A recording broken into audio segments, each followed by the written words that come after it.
I am sure sports. You know me there. I'm coast to coast representing. I mean, I say this is righteous representing for Omar. You don't know, come get your sports over here from near and far.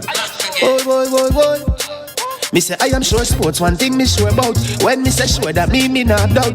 Come get your sports, get it over here. Come subscribe, repost and share. I am sure sports, one thing me sure about.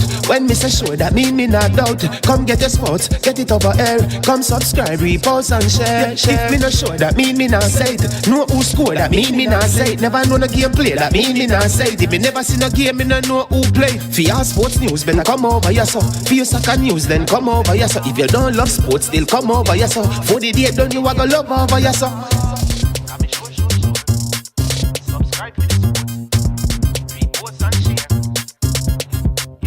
So when it comes on to behavior concerning football, Jamaica is decent. I am sure that if we can get all of these things done, set in place by the end of April, it gives us enough time before the World Cup campaign. Not afraid of no Brazil, no Argentina with these crapper players. We are good enough. Remember to like, subscribe, share. Listen, comment, let me know what your thoughts are. Dog, SK New Artist, the body out there, Sniper King I represent for I Am Sure Sports. You get to me, I say, when you want the latest news and sports and updates and all of that, check out I Am Sure Sports. You know the thing goes in. Remember, you cover the whole island. Remember Kingston, Westmoreland, Galchester, Ocho-Race, Galtigo Bay, everywhere. I Am Sure Sports, check it out for the latest news and latest updates. Sniper King I represent. Where them feel like, ha. Yeah, someone on for the food from we young, from we there, you need height. I Am Sure Sports. Yeah, dog. All right, so welcome to I Am Sure Sports. I'm Omar Stennett. They call me Manning's Man. You know that I'm an Arsenal fan, and so I'm delighted to be with you today. It is getting better for my club, so I'm having a little smile on my face. Had a bad start, but it is better to start bad and finish well than to start well and finish bad. But I have some other fans from some other clubs that are going to tell me why I should not believe that we're going to finish in the top four, right? And I'm going to posit some reasons why I believe that after our signings, things are looking up.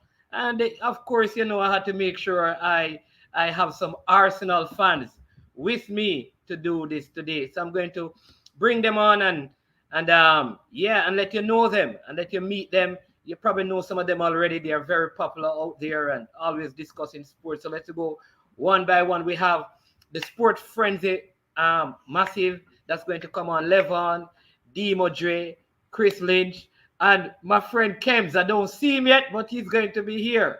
You understand me? Then I have Stephen Clark, longtime Arsenal fan from all the way out there in Dallas, my place where my people are. And then I have Jordan. Jordan is out of Westbrook, and he's an Arsenal fan. It just happened. I know people like A. You know, the people like A, they don't like B's and C's or M's. You understand me? Those great. When you get an M, you understand, you get an L, you're a loser. So everybody likes A, and A is for Arsenal. But let me invite them to hear what they have to say. It is a banter show. So here we go. All right. Gentlemen, hope all of you doing well. Big up everybody. Big up. Let me begin with you. Come on, talk to the people. How are you doing? First up, man. It seems like you're living in a delusional world. What top four talking about? When it's a top four argument, just leave it alone. Don't mention Arsenal. Don't you ever do that. That's a disrespect to the teams that actually is going to play in the top four. So just point that out. People, what can I say? Levon, talk to me about Manchester United, please. Where do you think Manchester will finish? Tell me about the first game that they played, and do you think how Varane will add to your lineup? And yeah, talk to me. All right, so initially on my show, as I said, as you said initially, that we're from Sports Frenzy. So yeah, on my show I said that Manchester United will finish in the top two. In which position? I didn't actually say it, but I have us finishing the top two, title or second place. In regards to the game that I saw on Saturday, I like bits and parts of the game. Yeah, we play quicker than not we normally would, even though people actually say it's against a lead side who is going to come and they're going to play hoping. So it's expected that Manchester United will hit them on the counter. And so said, so done. Even though what I was impressed by, as I said, was the ball movement. And the chemistry that I saw in midfield is something that I really like. And let's just make one thing clear. People keep on saying that Dan James should just do away with when it comes down to Man United. He's a player that I actually like, you know. But boy, you see his final third decision is so poor, man. But in terms of defense now, Varane coming in, he'll add a lot of stability around there. I mean, yeah, he's a world class defender or was a world class defender. His form has dropped off over the past 2 seasons, ever since that World Cup. What sort of form he's in now or what sort of Varane will actually get, only time will tell. And I mean, people said that it could be a case where he just needed a change in environment. But then again, you could actually look at it and say, boy, this man is just over the hills. But yeah, ever since it said that United was going to sign him, even Victor Lindelof raised this game because I mean he had a very good game on Saturday. And no, a lot of United fans might be happy seeing Phil Jones is back fit. So centre back pairing it seems to be quite good. Otherwise, I love how the forward line look. Mason Greenwood, the man that I actually think that should start as Manchester United number 9. I love how he look, man. And it's just good times when it comes down to United. I'm just looking forward to everything that is in store for us to come this season. All right. Well, seeing that United beat Leeds, and this is the like one of the real Leeds fan that I know, right? And I hear the Manchester United man like he had the game plan. People, he's not a pastor. His sound system is cataract sound. Uh, Pastor Cataract of the Anthony Grant Church. And what that means is that he wants Anthony Grant to be a part of the Reggae Boys squad going into the World Cup campaign. So, but we're not going to get into that because if we start that this evening, it is not going to end. But Cataract, what do you make of Leeds signings and the first game against Manchester United having been, nicely spanked, by a well-oiled Manchester United machine? How are you looking? I know you were without Calvin Phillips. So, yeah, so go ahead and tell me. But, yeah, and Alioski was also out as well. Him gone. He's gone, but talk to me. Evening to the panelists. Big up, Qatar. I am fasting and praying for the next 16 days or until the squad list drop. So water may I drink. Yeah, that's that. Anyway, so now that I've had a chance to catch my breath, you caught us off the opening blocks. Same like Liverpool did last year. Without two of the major defensive pieces to the puzzle. So you took advantage. Yeah. Lorente not there. Calvin Phillips out injured. Those are integral parts of the Leeds puzzle. Cake can't bake without a flour in it. So otherwise they get all one sponge cake. So they get a sponge cake and a beat up, but same sort of did the last season, but when it come on to the nitty gritty, remember say we're all nil all. So I think that will happen again. We'll be better prepared. This season I'm looking for survival once again and to end mid-table. Don't want to be in any relegation scrap. That's the ambition of Leeds United. I just ask Bielsa not to call Coach Whitmore for any advice again before any match. Don't do it. No, it's not good. Yeah, man. Yeah. So, yeah, Bielsa look like he was there the Gold Cup. I watch and I take notes. God, the bag of give a ball and the very careless passing and those things. Very unlead like. So I hope that that's just the rust of the summer and up against Everton will become the well-oiled attacking machine that we are. Start bagging in the goals. I can't say I'm happy with the can't say that I'm happy with the signings. Um the transfer business, put it that way. I think we need a clinical striker at Leeds. If Patrick Bamford goes down, um, Dag Musoppa, and if he gets tired, Tyler Roberts has not proven to be a double-digit striker.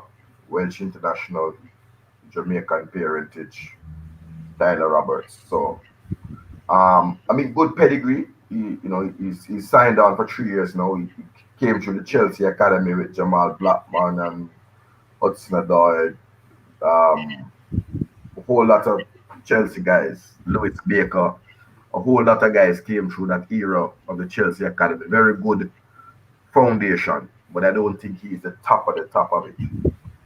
We signed Lewis Bates from Chelsea and got Jack Harrison's signature during this off season. I know we've just signed Patrick Bamford to a 5-year deal.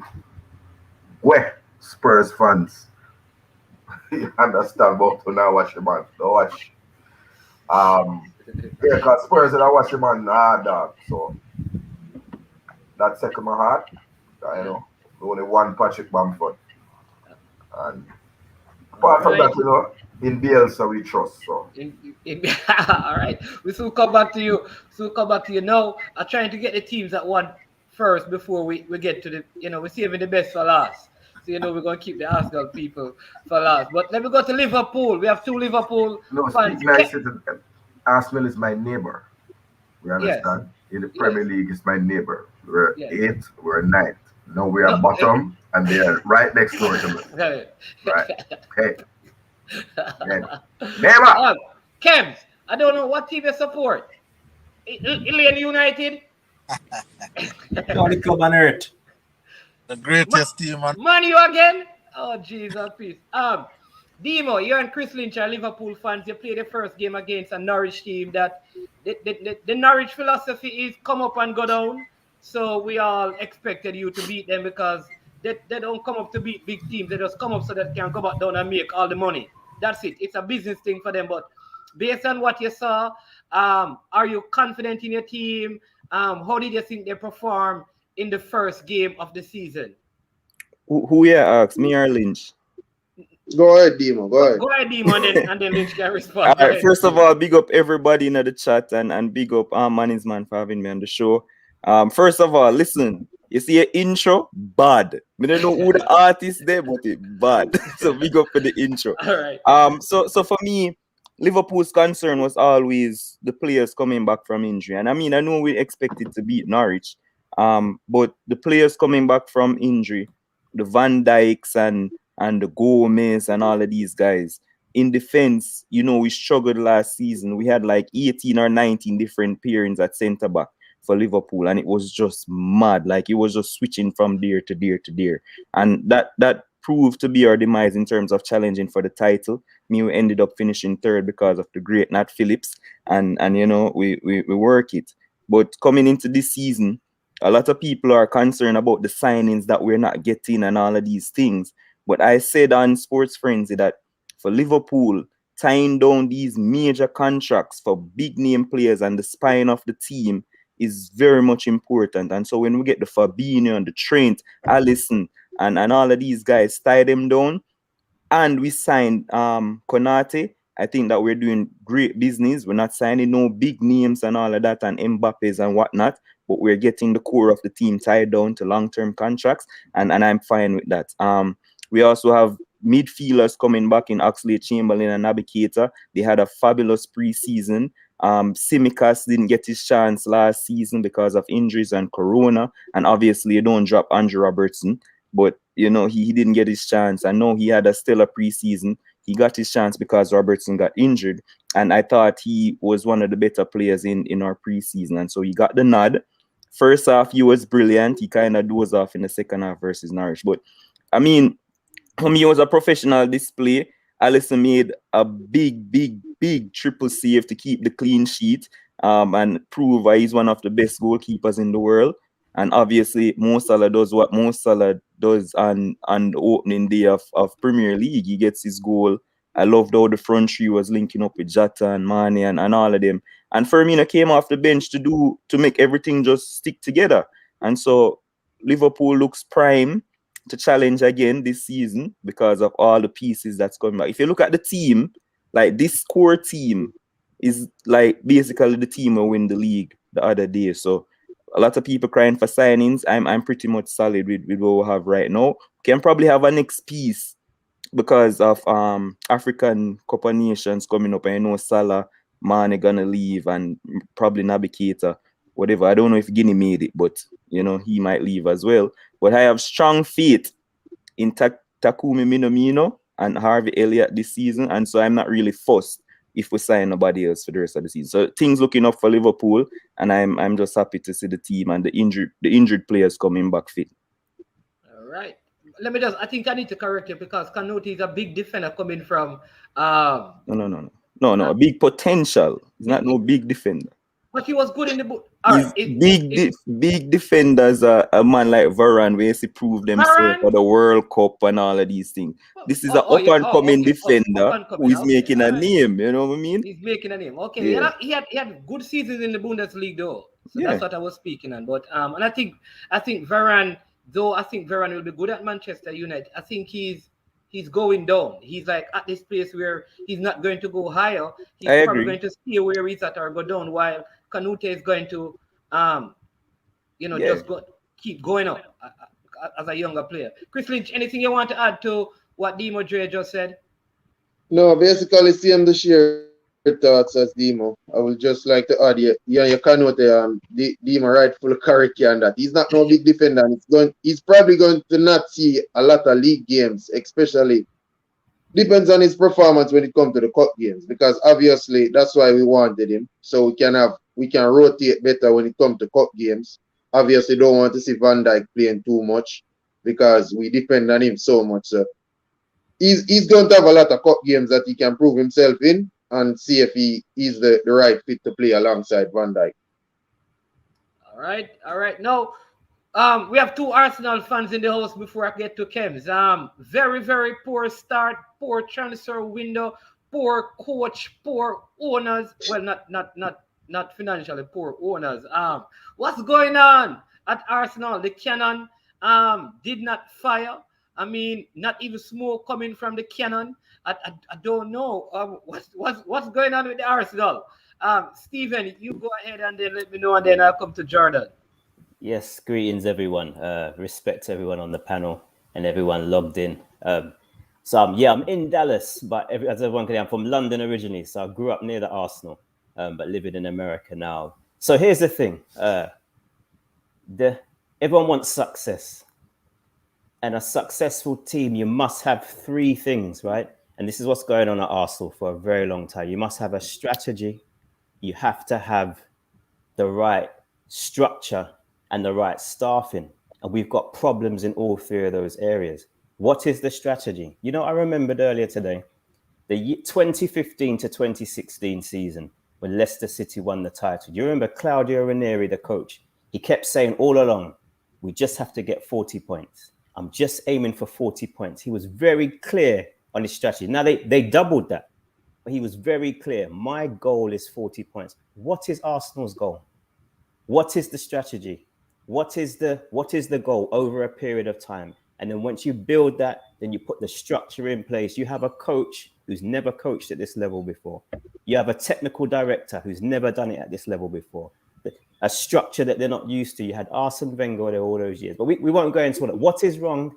And then the staffing is wrong, both on the coaching side, the scouting side, the player side. So you've got three components. You can't get instant or long-term success if those things are in place. And that's what you're seeing at Liverpool. That's what you're starting to see now at Manchester United. Chelsea, Man City have had it for some time. But I'll leave it with this and I'll pass over to our fellow Guna.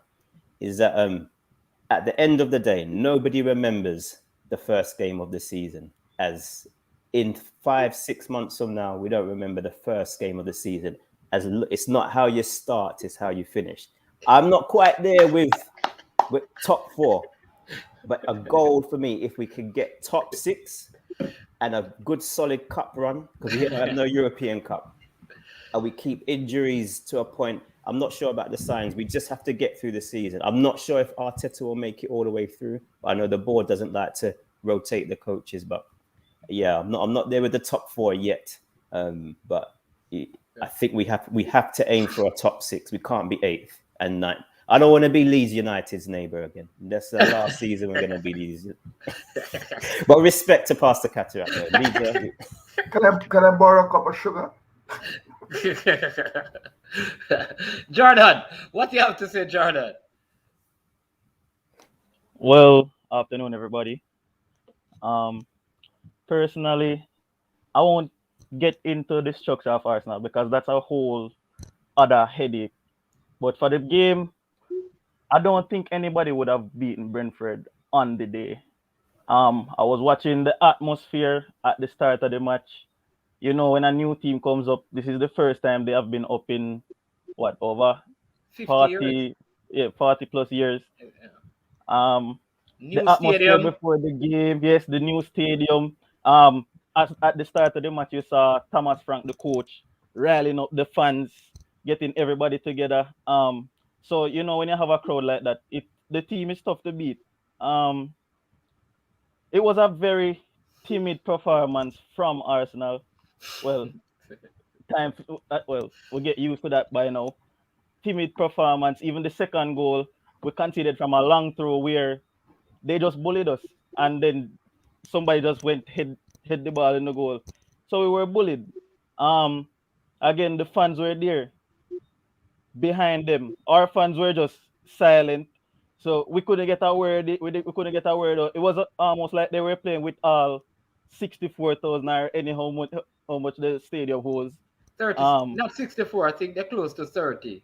So, yeah. Well, any amount of people in the stadium, I think that was the amount of people against Arsenal on the day. I'm sorry. I don't mean to cut you, Jordan. But you think this is the first time a team have come up with fans and playing against somebody else? Because this has been happening for years. And that's what I'm saying, you know. I am saying the atmosphere before the game was unlike any other opening day if game. you were watching the game from the start. With due respect, I just want to make sure I'm hearing this right. Which fan scored the goal? From the throw-in, I'm not sure. A fan came on the field and scored a goal. I missed something, and it just seemed like the numbers knocking around in the edge. A 75-year the man them in the Premier League. Man's a fatty had 70 grandfather did it alive and kicking. When them he never born yet. My grandfather never born yet. But let me say this. I'm not trying to make excuses. It's not a good look. It's just not a good look. I'm not trying to make any excuse, you know. No, the less said about it, the better. It was a very timid performance. Yeah, but would have been timid for a long time. Long time when I get better boost. But temper, the other thing, temper expect it. No, because you're talking about top 6. You're talking about top 6. No, I did not discuss top 6, you know. I am one of those fans who have accepted where we are at the moment. Relegation. I want to let Kems come. Relegation, dog fight. Relegation, dog fight. All right, Jordan. I think Kems was trying to say something. Hold on. Go ahead, Kems. Jordan, so I have a question, Jordan. Is it that, you know, this is just me listening what you're saying and just trying to understand. So correct me if I'm wrong. Are you telling, you know, the people who are watching and also the panelists that Arsenal and Brentford are on the same level, but due to the fact that Brentford had the fans, that propelled Brentford over Arsenal? Is that what you're trying to say? No, that is not what I'm trying to say. I am saying that the atmosphere helped. Oh, okay. All right, so let me help Jordan. All right, the game, I don't know if you guys know this, but the game was almost going to be called off. All right, because of COVID in the Arsenal camp. Aubameyang, Lacazette, and two other players. Forget the name right now. They had the COVID. Don't know the other two players. Runarsson, Lacazette, and Aubameyang. Right, Runarsson, right, Lacazette, Aubameyang, and one other person. I think it could have been Cedric. I'm not sure, but there were 4 players, right? So there was one point that the game was going to be called off. Now, if you're going into the first game of the season, you're without Thomas Partey, you're without Aubameyang, you're without Lacazette, Saka, didn't start. Though he's a seasoned Premier League player, you bring in Ben White. Martinelli was just coming back from the Olympics, never had a preseason. He was just thrown into the limelight. Balogun is a young forward coming out of your academy, and he's not going to start throughout the season, but he had to start because one long list of excuses. Don't do it, man. What is that? Management. But yeah, it's a reality. Management. I bet you stick to the talking points that you got from Arsenal's press officer. The fans are going with the problem. Because now you're gone. Who named Cedric? That's some man here. The man has said COVID licked down someone. I never hear about that man yet. So what was he going to do in the game? Right now, Barcelona look for Ethan Pinnock. The way the man they make Ethan Pinnock look like a general. You understand? I don't Ethan Pinnock our Jamaican baller, but please. Who was Ethan Pinnock? Which forward was Ethan Pinnock? He was marking a 20-year-old forward. You're going to use that to measure him? Don't measure him? You can't use that to measure if Ethan Pinnock is very Come good. on, man. The man marshal everyone that came is Ethan Pinnock put the man on the field. Look here. Be serious. Let me be serious now. First of all, Aubameyang on the way out. Lacazette on the way out. Out of COVID. Whether or not them have COVID or not, they were always they are likely to leave in this transfer window. That's what I have read, right? So do yourself a favor, and I went through it at least, just prepare for a relegation dogfight. Yeah, but Arsenal has been toothless. That's the word that people use. You capitulate. You no gonads, no nuts. That's the Arsenal team. Any and anybody can beat, But hold on, Keturek. Hold on. You don't like a fight. You don't like a fight. I'm sorry, management. One last question to management. How much should I pay for Nicolas Pepe again? Because the whole of Brentford side don't add up in value to the value of Nicolas Pepe. The whole of Brentford put together don't add up to the value of Nicolas Pepe. Yeah, and not so even that. Not even that. Like, Unas only did miss Aubameyang and Lacazette and what they haven't been scoring goals either when they were playing. So what's the big issue? No. From last season, the man they did. But I'm saying to you, Cherney played the game. Saka played the game or off a bench. Pepe played. Yeah. Did he play? He played the game. Pepe played the game. Big Bad Ben White played the game, and all of these other people. Like, I understand. And I was one on Sports Frenzy that said, you know what? Arsenal started a lot of kids, but you still have enough quality, boss, for beat Brentford. We don't have enough quality for beat Brentford, brother. I agree.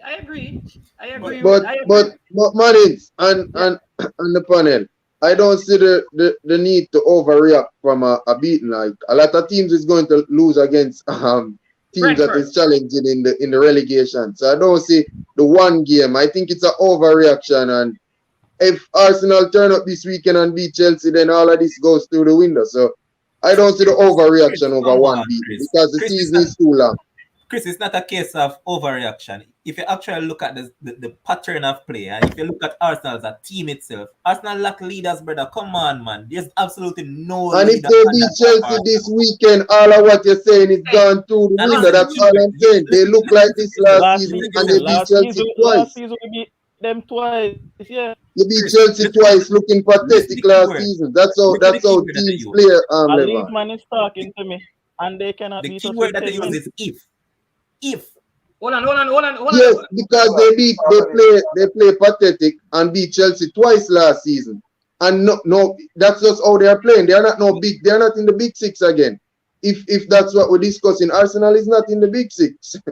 So I don't see unless the fans accept it. So if the fans accept it, there's no expectation. So I guess they are fighting for a top 10. So just leave it there. They didn't. Too much for them.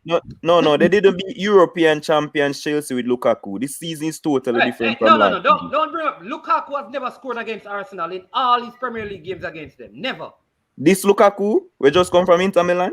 What he got, Brona? The What? same one that was at Everton. This Lukaku is a lot more mature Lukaku. But anyway, we will get into that after. But I heard a man call my name, Leeds. But I just want to say. Hold on, Jordan, what you said about Leeds? I didn't hear it, so I just want to make sure he said something. A Leeds fan is saying that I am going to fight for relegation. When last season they couldn't beat my team with 10 men. A man is saying I am their neighbor in the table. I am 15th or wherever from the first game of the season. Mind how I did not make any excuse. I did say it was a timid performance and whatever. No, you said you said the fans of Brentford exactly took up the ball and threw it in the goal. But you're disregarding everything else that I said then because I mentioned the fans. No, because that is ridiculous, Jordan. Because unless the fan them they throw the ball and cut the net and throw a ball in behind the net so that it looked like a goal, it wasn't a goal. So you're saying atmosphere fans are there to has cheer. Nothing to do with it. But that's what the home fans are there to do. So if you can't play with home fans, so what you gonna do when you reach all them big Manchester Stadium? But the problem with Arsenal is why I said it was a timid performance. The problem with Arsenal is you might just get your ass kicked by Crystal Palace. That are the problem with Arsenal, you know. You can't. And when I violate a man, because Leeds don't have any beef with Arsenal. We used to play a sound for Acne. So we know Islam. We don't really have no beef with Arsenal, but it's just a disgrace what has happened to your team. And trust me, one game. Hold on, brother. And one game, when you move from top 6 and you come in like squash kicking out at 6. No. You understand? Who don't know that is 6? Who don't know that is 6? Why Manning's man keep on to say one game? It's the pattern that has carried over from last season to this season. Last season, Dreamer. Like he might keep on to say one game. It's not change. Hold on, people. Mannings. It's the objective to win titles every season. Mannings. Let me say to you. Isn't last season the only season in the last 3 seasons that I have not won a title? Mannings, let me say to you. Go ahead. And it's the last thing I say. We suffer 16 years in a league football because we didn't have the same hype. The Leeds, we can't relegation scrap. What are you talking about? Brother, if you don't read the tea leaves and see the signs, you will end up in the championship. It's not a pretty thing because, look here. First of all, Arsenal doesn't have a 20-goal a season striker. And any club that doesn't have a... What do you mean by that? Brother, you don't have a 20-goal a season striker. What do you mean? Let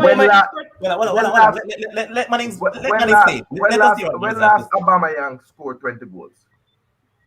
Okay, that's what you must have. In the Premier League alone or in 20 the goals Premier for the League. season? No, brother. A 20-goal a season striker in the league. That's what we're in the league? The FA. Cup specialist. Go on do the thing. FA Cup specialist. Go on do the thing. No. All right, so Aubameyang had a poor season last season. And the season before. The season before he scored about 20 goals. And the Not season in the before he league. died. Not in the league. Of course, and he even was he? Yes, he was. Yes, of he course, did. with Vardy and Yes, Vardy he and did. Saka fighting for the golden boot. Last season was the only season Unai he didn't Emery score was 20 there. goals in the league. When Unai Emery was there. I thought it was overall. No, them right. I can't stand correct. Okay. And that was because he did not have a creator behind him. All right, go ahead, Lavon. All right, I'm going by your narrative, right? Because you just got up in arms about Aubameyang when Keter mentioned about 20-goal season striker. You same man just said initially that Varane is on the down, you know, and Varane was arguably top top 3 defender in the world probably 2 seasons ago. So if you're going to say Varane is on the down, knowing that Varane is even younger than Aubameyang, I don't get the All rationale. right, Come let me on, help man. you. Because in football, and Cataract, you know this, right? In football, here's the truth. And anybody who play football know this, that the shelf life of a center forward or their ability to score goals as they age many times get better. You look at Zlatan, you look at Cristiano Ronaldo. These guys are Those men still. are freak of nature. Come on, Mannings. A I centre can, back, I can give you Jamie lifespan is Vardy. longer in the game than a No, centre forward. Of course Jamie it is. Vardy is still scoring a lot of goals at his age. So hold on, you want to point out some centre back since as you're going to nitpick a few. Tell me a good old Alright, centre back in the Premier League right now. Nemanja give me Vidic went way down, right? Well- You have Ramos still playing at the top of his game. 40-year-old Phil Jagielka. Jagielka just got released and sent down to championship at Derby County. Derby County that can't pay him. Hold on, I'm going to decimate the argument. You have 2 players that just won the Euros, Leonardo Bonucci and Giorgio Chiellini. What are you talking about? That is Italian. Listen. You're full of too much excuses. Too much excuses, Mannings. Let me tell you so. The thing, I mean, we can move on to our next club.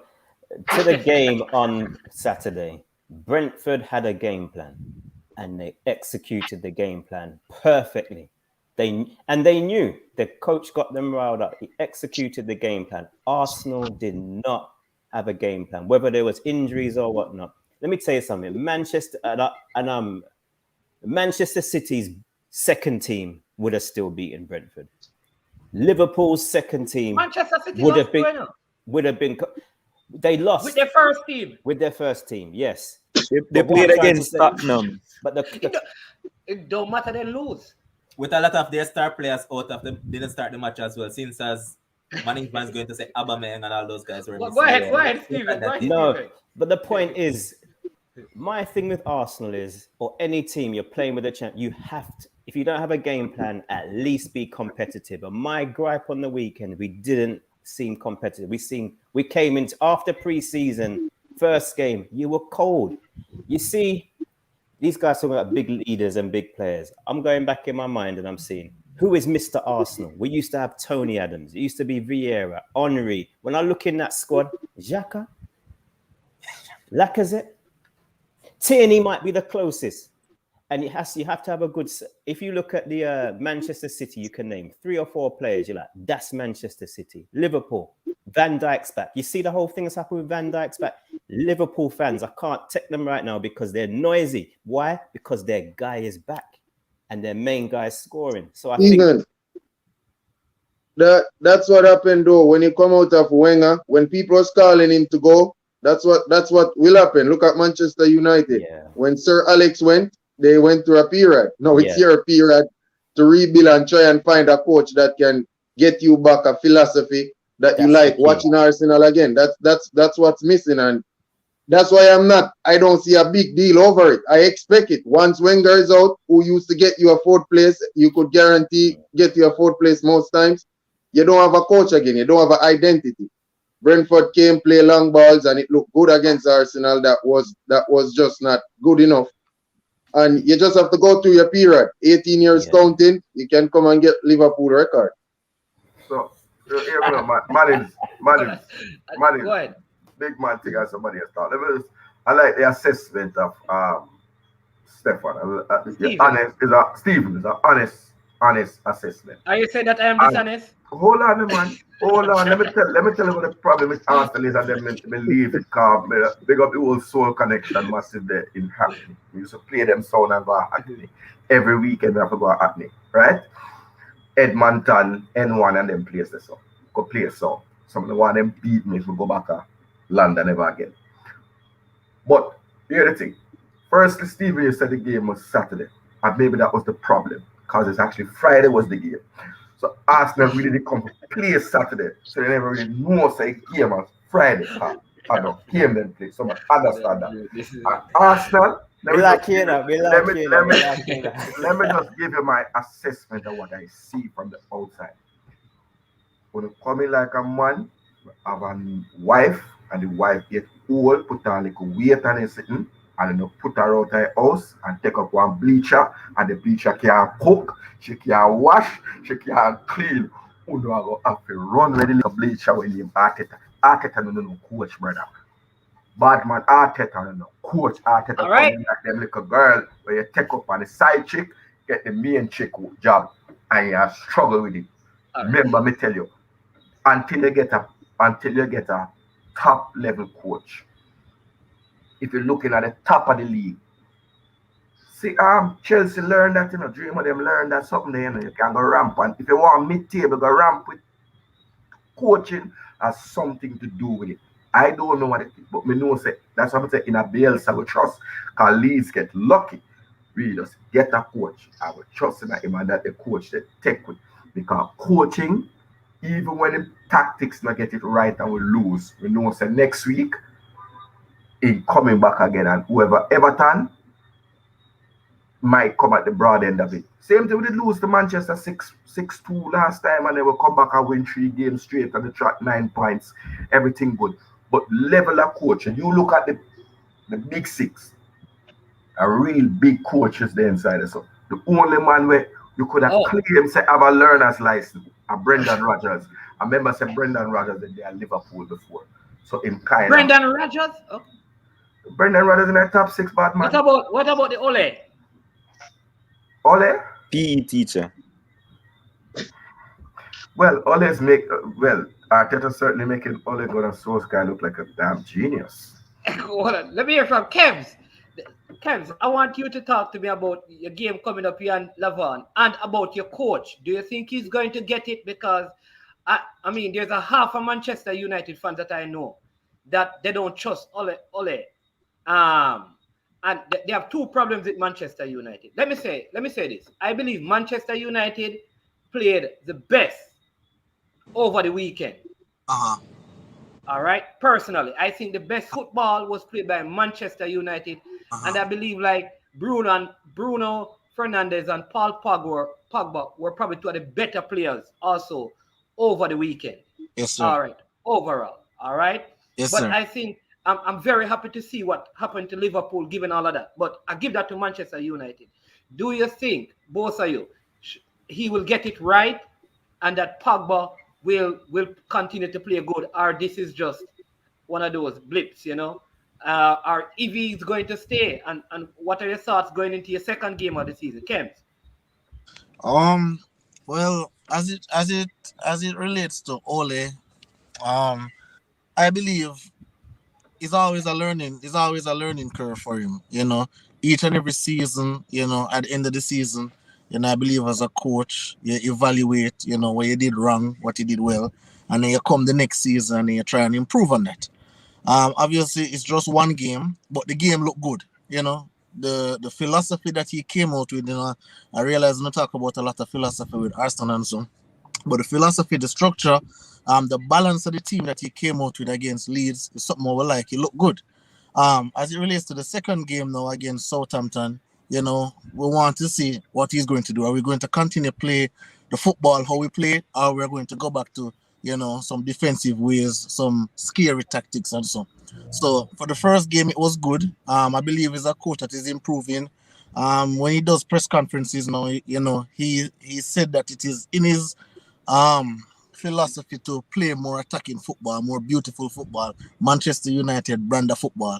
And, that's what we're seeing for the first game. So, I don't want to overreact, but, I can't help but be happy for my team.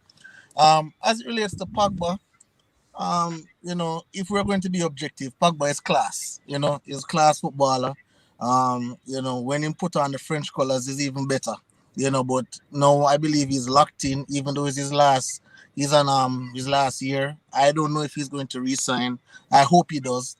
But I believe either way, I believe he wants to stamp his class. He hears all the noise. He hears all the noise that people are saying. And I believe he wants to stamp his class and, show that he's one of the best midfielders out there.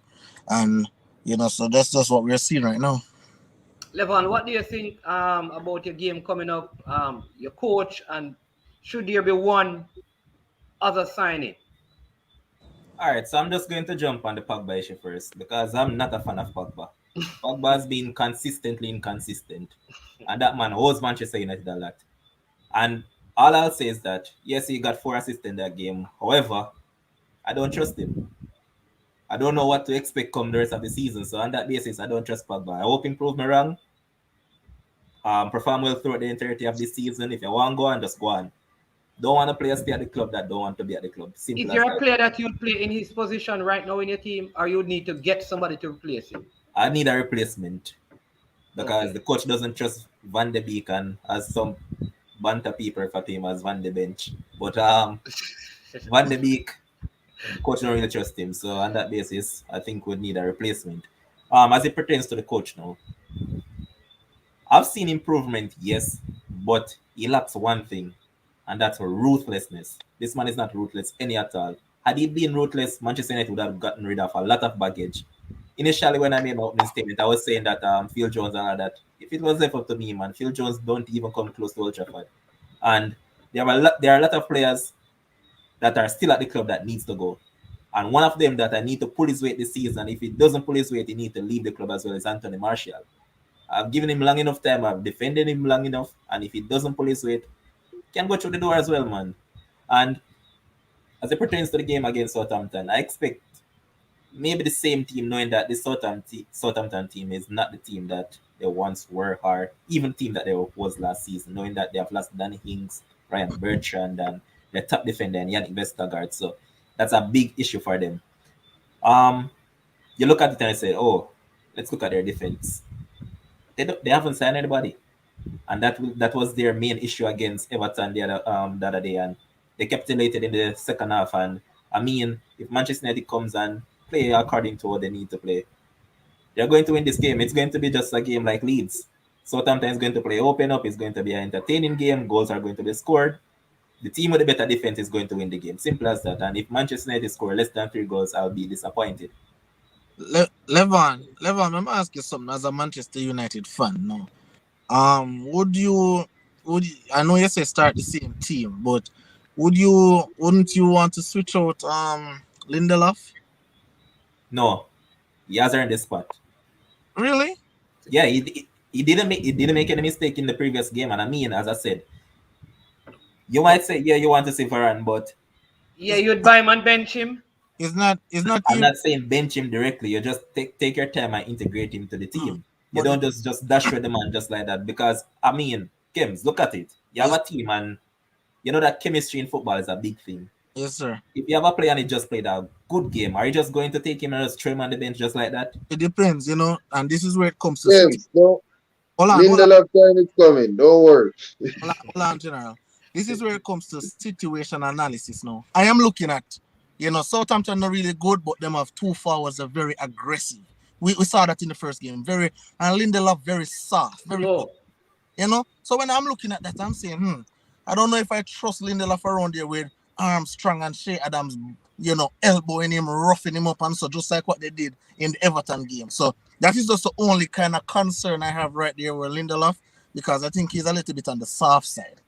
That's why I was asking. But yeah, if you're looking at it from that standpoint, yeah, you could possibly say give Varane the start. And I mean, as I said, Dan James end product is the issue, so I'd probably start Sancho from the beginning as well. So yeah, that's just my alterations.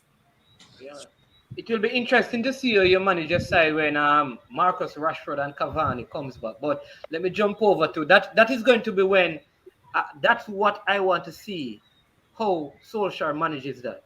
What is he going to do with Sancho? Mason Greenwood playing well. I think he deserves a starting spot in that team based on form. What do you do with Cavani? And you have Rashford. And you keep Martial. Yeah. The front three will be Sancho, Greenwood, and Rashford. Cavani will be coming off the bench. So what happened to Martial? So he's Bench going man. to be sold? Benchman. Okay. All right. Chris Lynch, I mean, Liverpool seems to be the only team in the top 4 region that they seem to have no problem. Everything is seamless in terms of play and players coming back. But I personally think like Liverpool missed a trick this season. I feel like the front 3, though they have added Jota, has been the same. I feel like there's cycles. If you look at like even NBA, you look at cricket, you look at track and field. after 3 consecutive seasons, you have to begin to almost change out. It happened with Arsenal. And I don't think Liverpool up front has been making the changes. And I just think the toll on the body and the players. But do you think Klopp can still do it and bring Liverpool to the championship with this same Firmino, Salah, and Mane with a Jota somewhere in there, out there? Once creating chances is not a problem, then I don't see why you're worried about the front three. Yeah, that's all about football. If you're not creating chances, you cannot score goals most of the time unless you get a brilliant goal here and there. But we create chances around the 18-yard box. I can't see where your worry come from. I have no worry because we create chances. That's when you start to worry, when your team's not breaking down teams and all of that. But I understand your longevity thing about people probably figuring out, but no one figured them out. They have come and they are doing the same thing. It works in Champions League. It works everywhere. So I have no problem with it. Probably like I say, I think Firmino get little competition from Jota because he realized that he can sit on the bench. So when he comes off very good off the bench and ready to play because he likes to start. He get comfortable in that starting position. But Jota can unsuit him any day. So no, I don't know about Dima, but no worry for me because chances are created. Dima? I don't know what man just said a while ago. It just I don't want to compare my front three to Arsenal and figure out. Don't do that again, boss. I'm sorry. Listen to me. You know how much goals Mohamed Salah scored last season by himself, boss? When Mane was not firing, Firmino was not firing, Salah carried the front three by himself. Jota, before he got injured, he was on fire. And I know you said that sprinkle of Jota is going to be there, but for me, Jota is the one there that give competition to all the front three because he can play anywhere along the front line, and that is enough. But what more you gonna need? Like Mane looks up for it this season because he had a woeful season last season, and I think he got somewhere near 10 goals, 8 to 10 goals, and like we don't have nothing to worry about. Jota come on and it's just like him just fit like a hand in a glove. Him just bang bang bang bang goal. This season start, it's the same thing. Two of the front where Firmino came off the bench, and you can see how effective he was when he came on. It wasn't. So here's the dilemma, right? Jota will give you goals if he starts, right? But it's not the same chemistry, and you can see it when the front three play without Firmino. The whole linking play, dropping deep as a false nine and stringing. And you can see that when Firmino came on, the whole dynamics changed. Liverpool just look better when Firmino, Salah, and Mane plays. But Jota will give you a goal. Apart from the goal and a dribble, we him run from half line and take out the whole of Norwich, and then them kick him down. Or him kick it. I don't remember what happened. Jota never really effective in the game. Like, there was no much link-up play or whatever. But Firmino, for that 30-minute cameo, you can just tell that there's a difference. And like I said, coming out of preseason, Harvey Elliott is going to be big for Liverpool this season coming off the bench. I know he's just, 19, 18, whatever he is right now. But he's going to be big for Liverpool this season. And Takumi Minamino. And I don't see Origi playing much of a part. But those two guys are going to be big. Shaqiri is on his way out as we speak. And so maybe a replacement might come in. I'm not sure. But whether or not we get him, I'm fine with the front three that we have. And I'm calling it a front four now because Jota is a big impact off the bench or whether he starts. So you believe you're going to be title challengers then? Yeah, man, we're going to be up there. Right up there. Okay. Kems and Levon, what do you think about what are your title aspirations? Because I see somebody saying that you're good for second. Do you think you have enough in your present squad and your coach to win the title this season, even though you're also participating in Europe? All right. You had asked the question I never answered. So I believe United still need a defensive midfielder. A defensive midfielder would make this team click well because personally for me, I hate seeing McFred. It's one of the worst partnership, and I mean, Fred is just a numbskull. I don't think he's a Brazilian, as they always say. He's a man from Belize or Malta or thereabouts, but he's not a Brazilian. So, yeah, I think we need a defensive midfielder. I heard they're looking at players, but boy, it's what? The 19th of August. Are you still looking at players? Oh, that's nonsensical. They should have brought in that player already. But I mean, when it comes down to United, you may never know. They'll just pop up on final day and sign 2-3 players. So just a wait and see game I'm playing. Okay, and you believe you're gonna win against Southampton this weekend? Yeah, man, I said it, man. Okay, all right. Manning's man. Manning's man. Yes, Kev. All right. So I hear you asking questions about if you think Man United will be title challengers. Of course, without a doubt. Last season we finished second. You can talk about this team injured, that team injured. Those things happen in football. Is at a sport. So it go, right? We finished second last season behind Manchester City, and we had Sancho and we had Varane to the mix. Also we have a coach, with the same coach, but he has a different philosophy, a different mentality now. And also with again, I'm using one game to judge it. We see Paul Pogba looking like he's focused because last season, he only had 3 assists. All last season 3 assists. One game 4 assists. So that to me is already improvement. So I have Manchester United to win the Premier League, right? I have Liverpool finishing out of the top 4. That is my prediction, right? You can't just stop the show now, man. This is ridiculous, boss. This is ridiculous, brother. I can't believe the man come over here so with this. So who is your top 4, Kev? Go ahead and be your top 4. My top 4 is obviously at number one. And then I have Man City. It's not very obvious, so obviously at number 1. All right, United 1, Man City 2, Chelsea 3, and Leicester City finally come over the hump and get that 4th. Remember, for 2 seasons straight, Leicester City is right knocking on the door. So I think, this is the season where they kick down the door. Levon, I know you don't agree with Kev's. Please tell me your prediction. As a good Manchester United fan, give me your top 4, Levon, because I know you don't agree with Kev's. All right, as I said during the mornings, I have the Manchester club finishing 1-2.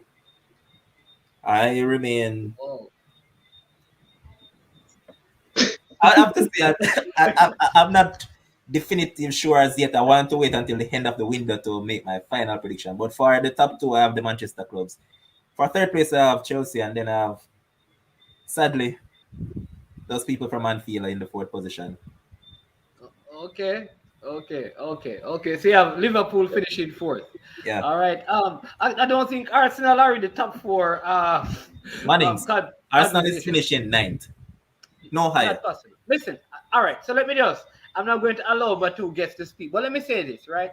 I think because we have no football in Europe, it gives the coach more time to work. Because he's not the best coach, I think the more time he gets with the players, I think the better it will be for him. And for some reason, I think because they just got Odegaard, who I think will make a difference. They just got the goalkeeper Ramsdale, who I think will make a difference, at least put some pressure on Leno. One second. Right. What difference did Odegaard make last season? Like, we get like 2 goals? How much assists? Like what? Well, he had 2 goals and 2 assists in the league. So that was the difference? No. But what happened is that no. The team got more creative. In other words, after December, when Odegaard was included in the Arsenal team, only one team in the Premier League accumulated more points than Arsenal since Odegaard. When Smith Rowe and Odegaard came into the Arsenal team, only one other team in the league accumulated more points than Arsenal until the end of the season. All right, Mannings, I want to get a question to Stephen and Jordan, seeing that they're Arsenal fans. So, if it was left up to you guys to make a choice, would you guys have went with Osim Owa over Martin Odegaard, knowing that Osim Owa is way more cheaper, and if you look at him, he's a way better all-rounded player in terms of he can defend and he can attack. He's more of a box-to-box midfielder, and yeah, you might say Odegaard has his qualities, but I mean, if you watch Osim Owa over the past couple of seasons, I think he is the better player. So, what do you guys think, being Arsenal fans? Jordan, I'll let you go first. So. Personally, I am an Aouar fan. I would have preferred we sign Aouar because French league, French players are the structure is messed up. So he'd be cheaper. Plus, I think he'd provide more quality. Yeah, I'd agree, or myself, for a couple of reasons: the quality, the price.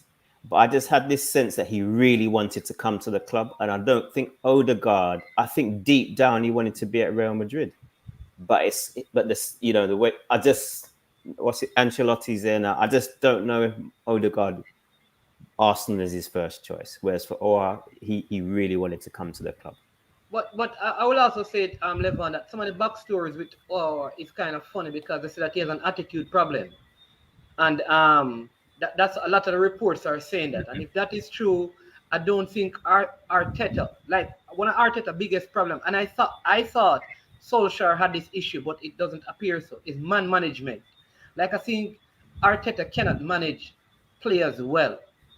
And that's part of his problem as a coach. And if Or has an attitude, I don't think you'd fit into. But Mannings, it come back to what Steven said. The player wanted to move to Arsenal. Leon never gave him the opportunity to do so. Last season, yeah. Remember, he said that he was also waiting on Real Madrid when Arsenal went in. It was you guys that player wanted to come to. Arsenal was his main choice and his firm choice. So I mean, I know he wanted. He thought like Zidane was going to be there, and Zidane was going to call him into Real Madrid side, and he wanted to hold out. Then he said, so all of these things. So, I mean, I know this season is kind of different because now Leon wants to get rid of him. I still believe that Arsenal are going to sign him though. When? This week. So Mannings man, and the rest of Arsenal fans. So I have a question because I've been listening to you guys, and there have been a lot of complaints about Arteta. Like, I've never seen a coach with so much negatives and very few, if any, positives. And then there's still no talk about him leaving. So let me ask you a question, Mannings man. The next 5 games, right? The next 5 games. These are them: Chelsea, Man City, Norwich, Burnley, Tottenham. Out of those next 5 games, let's say he win 1, draw 1. Go ahead. I'm just. Let's say he wins 1, draw 1, and lose the rest. Right? Lose 3, draw 1, win 1. Is that it for Arteta? All right. So let me just give you it. We in the last 14 games that we have played against Chelsea, we have only lost 3, and 1 was the final of the Europa League in Baku. All right. Only 2 other times Chelsea. No matter how we look, we normally beat Chelsea. Yeah, but all right. So we are going to beat Chelsea. So follow me. We are going to beat Chelsea. All right. Arteta has played 3 games against Pep. He has won 1 and lost 2.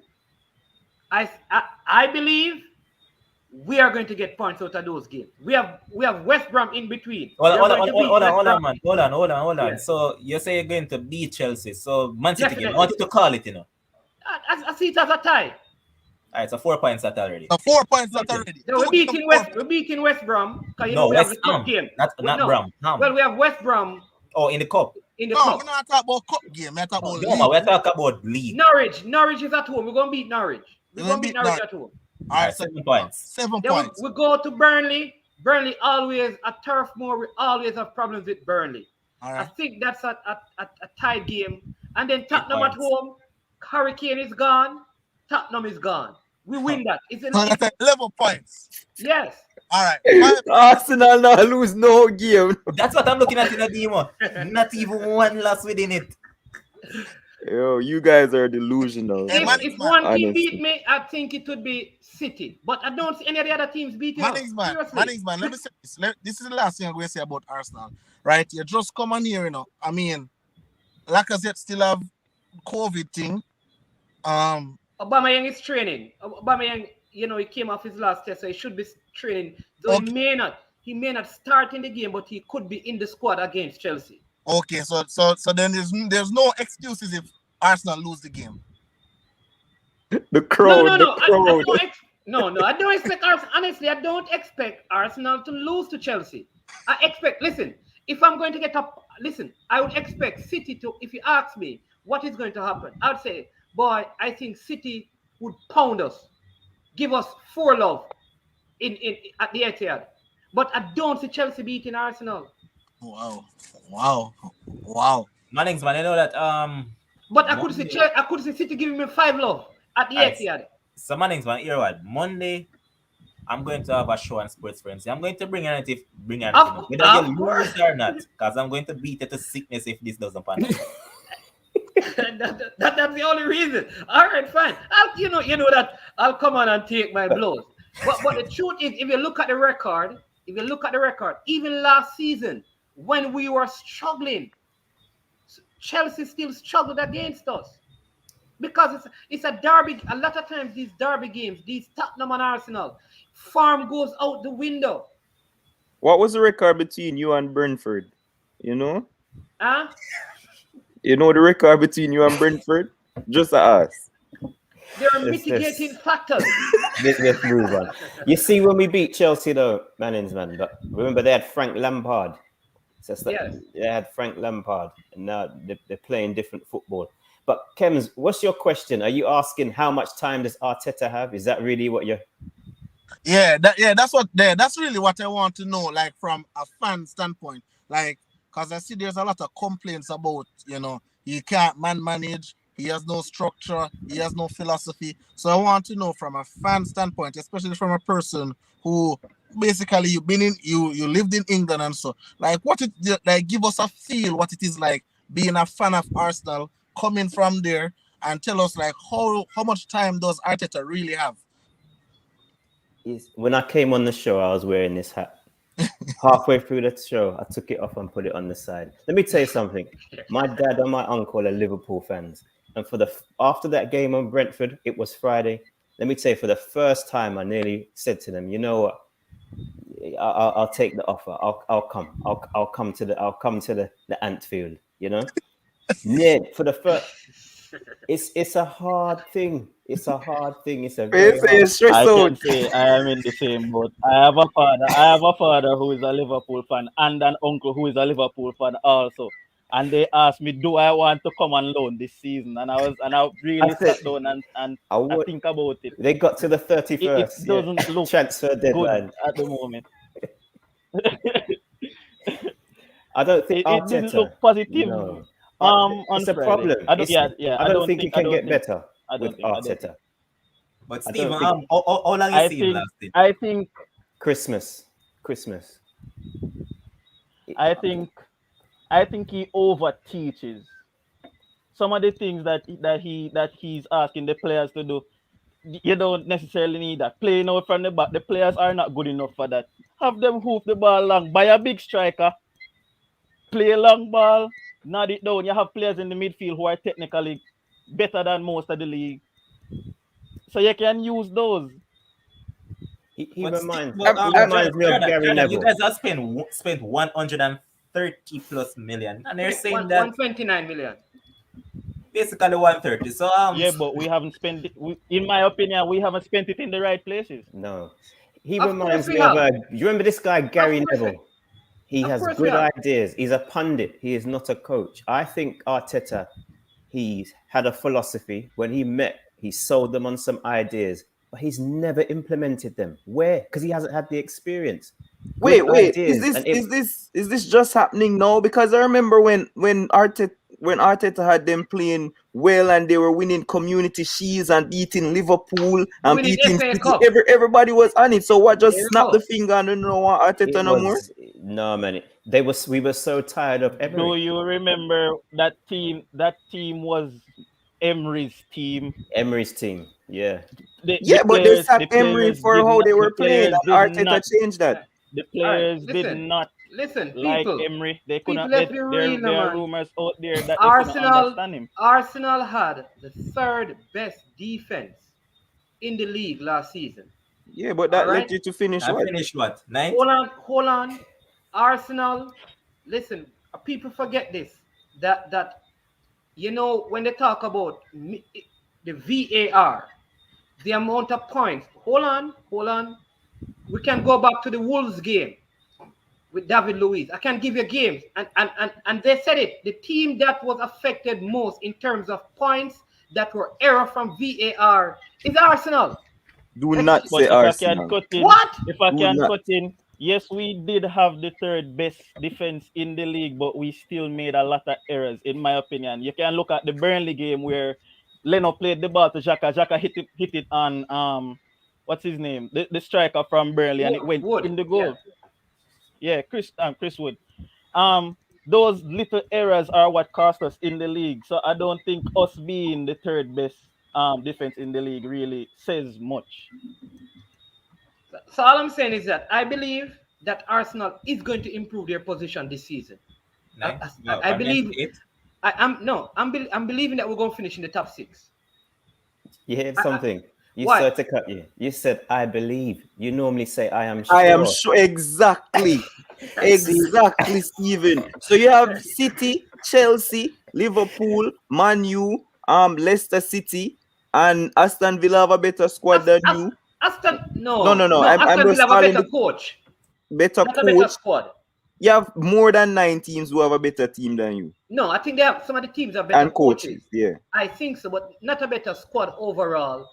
You understand me? I think we have I a very don't think good there are squad. 7 teams. I don't think there are 7 squads in the league that are better Let's than go back to Arsenal personally. because what But I it's want. just down to consistency. All right, you don't think Levon, Kems, let me talk to the Manchester and then I'll come to Liverpool. Now, part of the thing I know many teams struggle with is playing in Europe and playing in the Premier League at the same time, especially when they don't have a big enough squad. All right, I think Manchester United in midfield, like I always say to myself, what happens to Manchester if Bruno Fernandes, for any reason, is out for a long period of time? Because the truth is, you guys weren't really affected in terms of injury when compared to some of the other teams in the league last season. What happens to your team? Go ahead. Can I say something? I want the United fans to remember what it was like before Bruno came in. The January Bruno came in. Before that, fans wanted Ole Gunnar Solskjaer out of Manchester United. Bruno came on farm and has maintained that ever since. Do you guys think you can cope, Arillo? Go again? Do you can cope if something should happen to you? The same question I'm asking. All right, so let's point out a few things. That is one of the main reasons why they brought in Jadon Sancho. Why? Because he's a creative player. And he's a player that also, he doesn't only play on wings, he can come into that number 10 place. And I mean, if Bruno goes down, then you have Paul Pogba, who can step up into that number 10 position, in which a lot of fans says that's where he actually plays best. If that doesn't happen either, you have Van de Beek, who the coach said he's going to give more game time to this season. So I mean, yes, he's not the same quality as Bruno. None of them are the same quality as a Bruno, but we can definitely cope with Bruno. Oh, okay, Kems, you believe so, Kems? Most definitely. I am actually of the opinion that Pogba is better than Bruno. That's just my opinion. Sancho, I just believe, and that is why, Manchester United went out and, as Levon said, went out to get, another quality player, another quality attacking player who, can definitely make a difference. So, because we saw where there were games where Bruno was extremely tired last season. And guess what? Bruno out there again. In certain games when Bruno should be resting, he was the only one who wasn't resting. He was overworked. So that was one of the areas where we wanted to address, and I believe we did address it. Okay. So what about even Jesse Lingard that you have, who was on farm? Everton, Leicester, West Ham. Any takers, come on, £25 million and we're good. All right. Demo, with Liverpool, right? You guys, again, you have the same thing. You have to be in Europe. Van Dijk is coming off major injuries, right? So we don't know how durable he will be or how many games. I don't see him playing all the games. Now the question is, you struggled, I guess, because of how the team plays. When Van Dijk doesn't play, Liverpool struggles. No, that's not why we struggled, but continue. Well, one of the major reasons why Liverpool struggled last season, according to Liverpool fans, was because Van Dijk was out. Not me. That's not what I said. But wait, You want- continue and then my answer. Yeah. I'll tell you what. All right. So Van Dijk can't play a couple of games because he has to be rested. What happens to your defense and playing that long ball out the back that you seem to like to do to catch team on the counter? Who else in your back line can do that? All right. So this is I'm not sure Arsenal are used to playing a lot of competitions and dominating all through, but Liverpool are used to these things, you know what I mean? And so when Klopp went out and he sought for Konate, this is like one of the first seasons when we can say, yo, we have four solid centre back options. And then with Nat Phillips being so good last season, especially at the back end of the season, it's a very decent fifth choice who proved himself to be very much worthy to partner anybody in that back line. And so if Van Dijk doesn't, I don't expect Van Dijk to play all the games. I was shocked that he even started the game against Norwich. But if you know Konate and you watch him play, he's very good on the ball and he's very good at passing out the ball. He more so will dribble in the midfield and let the ball go. He's one of that type, but he can still spray the passes. But Joel Matip is a very good passer off the ball, and for me, Matip is very much underrated in the league because once he stays fit and he's playing for Liverpool, he's one of the top 5 centre backs in the league and easily so. But he's very much underrated and he passes the top 5 centre backs in the league without question. Joel Matip. And he plays the ball well out as well. The only person that doesn't do it is Joe Gomez.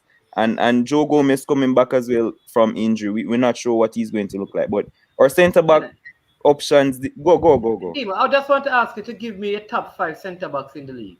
Right now? Yeah. Well, the best centre back in the league is obviously Virgil van Dijk. Then you'd have Ruben Diaz. Second, Harry Maguire has stepped up to third. Joel Matip is fourth, and then you have Soyuncu at fifth. What do you mean Soyuncu? The guy who Fofana, hold on. Fofana had been on the bench. Who know watch football? Bannings. Who Fofana at left had him on the bench. Kaglar Soyuncu is one of the biggest defenders in this league. Johnny Evans and Fofana were starting and he was on the bench. Johnny Evans and baller too, man. Johnny Evans and Fofana. Johnny Evans is the person that steers that Leicester backline. Weird. Hold on. Fofana. This is not Fofana has to be up there as well. No. This is not a centre back debate. And this is even question. Joel Matip is top 5 centre back in the league easily without question. The man is one of the best passers of the ball outside the back. What? Please remember that Rafa Varane is in the league right now. Stop telling me about Rafa Varane who say I pass the ball to Real Madrid players, Man City players the other day and I look like a clown. When me see him play in the league, I will talk about Varane. Can't stay fit for save him life. No, but that's what I said. Once Joel Matip stays fit, he's top 5 centre back in the league. Uno see him for don't remember what Joel Matip did in the season when we won the league and before. Like once the man fit and played games, Liverpool look totally different and everything Thiago Silva is actually playing in the Premier League. Oh my gosh, boss. Thiago Silva is not top 5 defender in the league right now.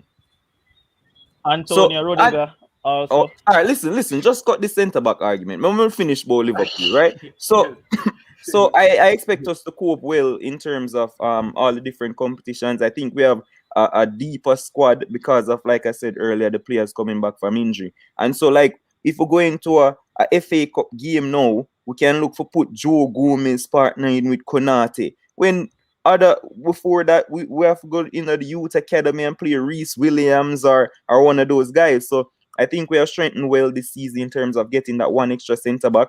We finally got a left back up to Robertson, who is very much decent and can play in the Premier League. He just needs to get used to it. And so we can rest Robertson.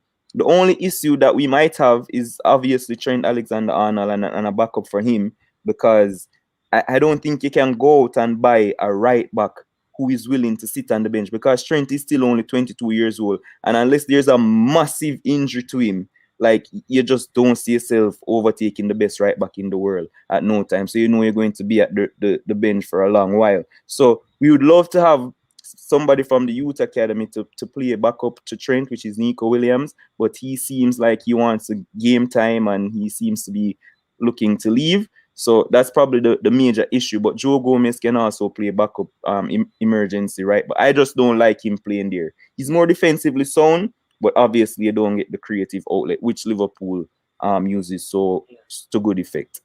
Before I jump into the next question, let me just plug some things. The Sports Frenzy will be at 8 o'clock this evening, right? Levon and I think Kem's going to be there, and Demo. And they will be discussing the world, the world under 20. I think they're going to be, right, Levon? You mute, Levon. You mute.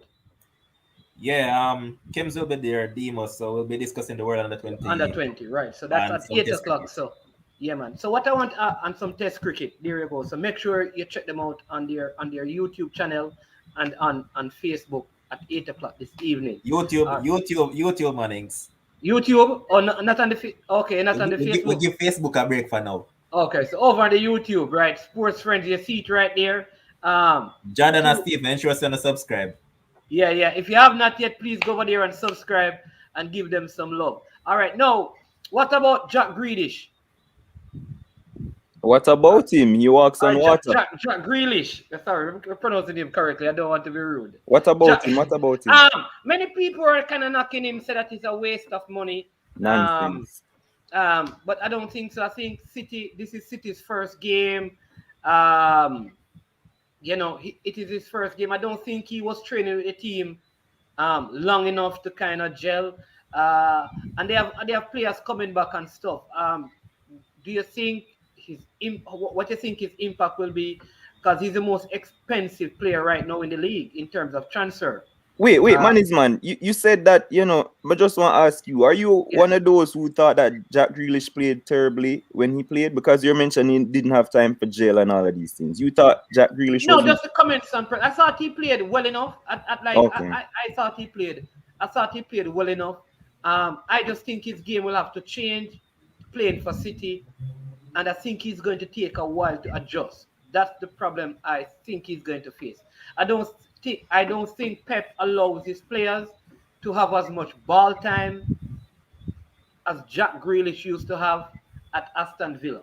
So I want to ask about Jack Grealish. What are your thoughts on him being in the City side, and what will happen if they get Kane? And then I want to ask you about Leon Bailey at Aston Villa and what you think, what kind of season you think he's going to have. Kems, you want to go first, and then we just go around to everyone. Kems look like he's frozen. Levon, you want to go? All right.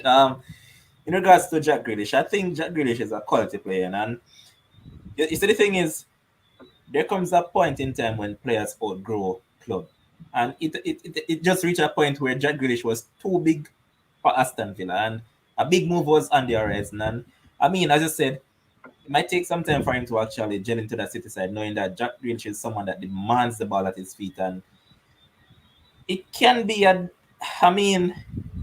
plus for City, knowing that he's someone that does that, so it will draw more fouls, and knowing that Kevin De Bruyne is good at free kicks and all of that, it could be a plus. But it could also be to their own detriment, because he could hold up the ball too much and will slow down the play based on how Pep teams have become accustomed to. But I mean, as for me, I just think it's a good signing, and it just take time, and Jack Grealish will come good for City. That's just my thinking.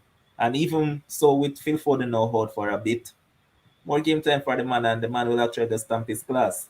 And don't mind the naysayers. The naysayers are there to just criticize, and I mean, the man will prove his worth, man. It's just like Harry Maguire when he came in and the price tag was held against him. Same thing with Van Dijk when he came in and the price tag was held against them.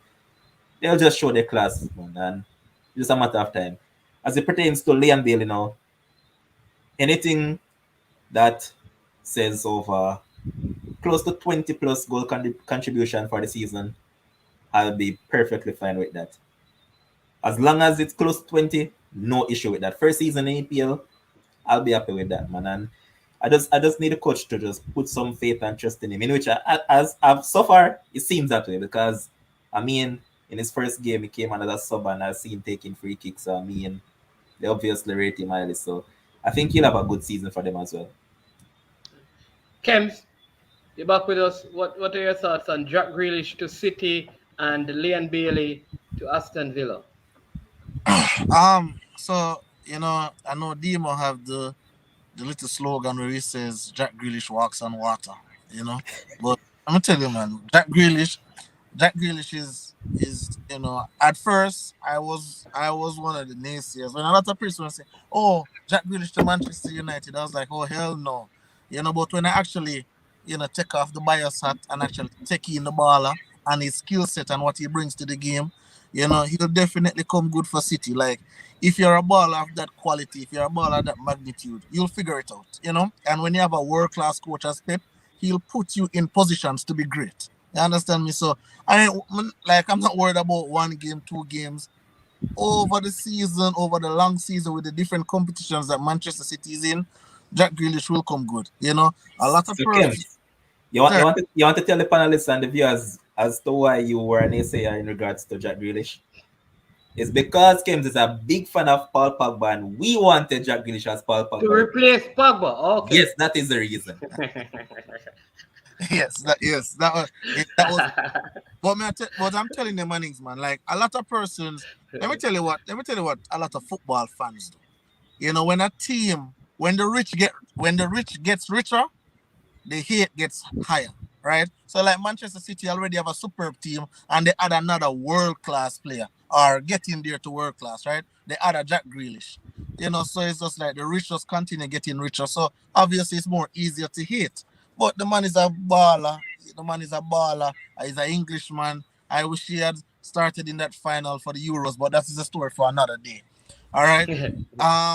As it relates to Leon Bailey, as a Jamaican, it's nice to see the man in the English league. It's nice to see the man in the English league, a league where, we'll watch more often than would I watch Bundesliga, at least for me per se. So it's nice to see him. It's nice to see him come on and actually influence the game, get the assists, look lively, look like the Leon Bailey what everybody talk about. So, we know say he has great things in store, has a chip on his shoulder as he should. Because Jack Grealish leave, Leon Bailey come in, so persons are looking for him to fill that gap, So, we're just looking to great things, and, I think he'll do well. All right. Steven, and then we have Yeah, Demo and Jordan. I agree with everyone on the Jack Grealish. I think when I think about Pep and the type of teams he builds, it's all about dimensions. What he's done is he's added another dimension. Look how he won the title last year. I think with Jack Grealish, he's just added another dimension to his team because he's always evolving, his Pep. So I think he's probably got some ideas in mind that we're going to see unfold over the next 15 to 20 games, and then we'll be having this conversation. So I think it's good for Jack. I think he'll grow as a player. He might not play week in, week out, but he's going to grow as is a championship level player, like winning championships and being in that championship mentality. Hopefully he can bring that to the England squad next time round. Leon Bailey, I think he's going to do very well at Aston Villa because he's coming, and I think because he's got so much runway. So he comes in at Aston Villa, well-run club, just a good club, a well-run club, very stable. He'll get game time. He'll grow. The coach will give him some buffer as well. And so I think the sky's the limit for him if he can settle into the EPL. If he has, a couple of good seasons, one of the big clubs is going to come knocking, and that's what we want for him. We want to see him at one of the big clubs in Europe. Yeah. All right, Demo and then Jordan. Yeah, so real quickly, I think people are looking at Jack Grealish signing as in Jack Grealish is going to, lead City or carry City. No. You see, the thing is, it's not Jack Grealish at Aston Villa anymore. Jack Grealish is now surrounded by world-class talent. Kevin De Bruyne are there. They might get Harry Kane and all of these things. And we're not if you're expecting Jack Grealish to go there and get 15 goals and 25 assists, no. It's Jack Grealish is the type of player who creates the chances and probably make the pass that leads to the assist for De Bruyne. He carries the ball, dribble it late off, and De Bruyne gets the assist too. Jesus, Hurricane, whoever it is, and so I don't know how people are doubting Jack Grealish quality. I watched that game and I thought that Jack Grealish didn't have a bad game. I was shocked to see all the negative comments coming out about him because he was dribbling, he was getting fouled a lot. I remember him beating like 4 players and through on goal and somebody kick him down. I remember him dribbling in the box as well, getting off a shot that the keeper had to save and stuff like that. And I thought he had a decent game. So I expect nothing but great things from Jack Grealish at Manchester City, especially with the supporting cast around him or him playing a part with the cast. As for Leon Bailey, listen, I'm not Leon Bailey's biggest fan when it comes to Jamaica. I said on a lot of the Jamaican platforms during the Gold Cup that Leon Bailey looks like Yaya Sunogo in a Jamaican shirt. And you guys know Yaya Sunogo very well. Why, Reggie? Why you have to reference the Arsenal player? You know what I Why mean? you have to reference the Arsenal player, man? Yeah, man, he doesn't look the same in a Jamaican jersey, and when he puts on club's jersey, he just look totally different. And you can see his impact immediately when he came on. He started to, I think he dribbled past the left back or the right back when he came on, like him just left him in him weak, dribble past him, and he won a free kick right after. Obviously, got the assist to McGinn. I mean, I think it was more a brilliant shot by McGinn than the pass, but it's still an assist. And so he just looks so much different playing for club. And I Is think that that down to the coach, the players he play with, or is it about Leon himself making the adjustment? no. It's about Leon himself. I'm not having it. And I've been on a lot of Jamaican channels during the Euros, tell them that Leon Bailey I don't know if he lacks interest or whatever, but he just doesn't look the same. And he tries to overdo it in a Jamaican shirt and he fails a lot of times. But we're not going to talk about that right now. So I have Leon Bailey actually getting 6 goals and 7 assists this season. So yeah, I think he'll do well. And he already started with 1, so I might want to push it up to 8.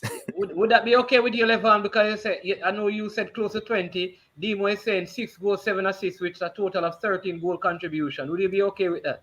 I expect a bit more because he's already off the mark. He has an assist already, so I'd say 15 more to go at least. Yeah. And I mean, I know, I don't remember who it was that said Grealish is gone to Leon. Oh, I think Kems, right? But I think actually Buendia is the person who people Feel look the for. Grealish The gap. Grealish gap. You know what I mean? So Leon probably don't need to feel all of that Man pressure. even go as far as take Grealish shirt number. So I mean, Yeah.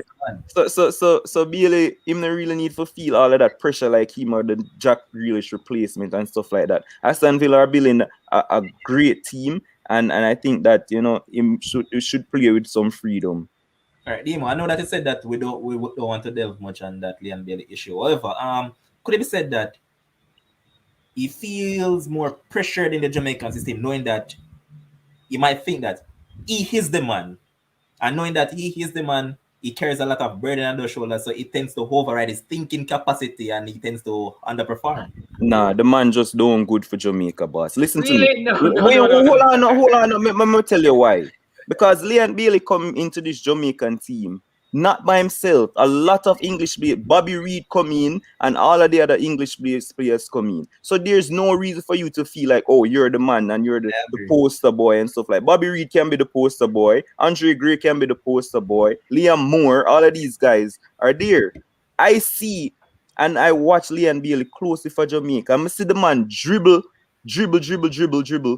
and have a pass to make straight ahead of him turn back and dribble and lose the ball again. Like, why are you doing that? Why are you turning back into 2 players? He had a simple pass to make in the game. I don't remember which game it was.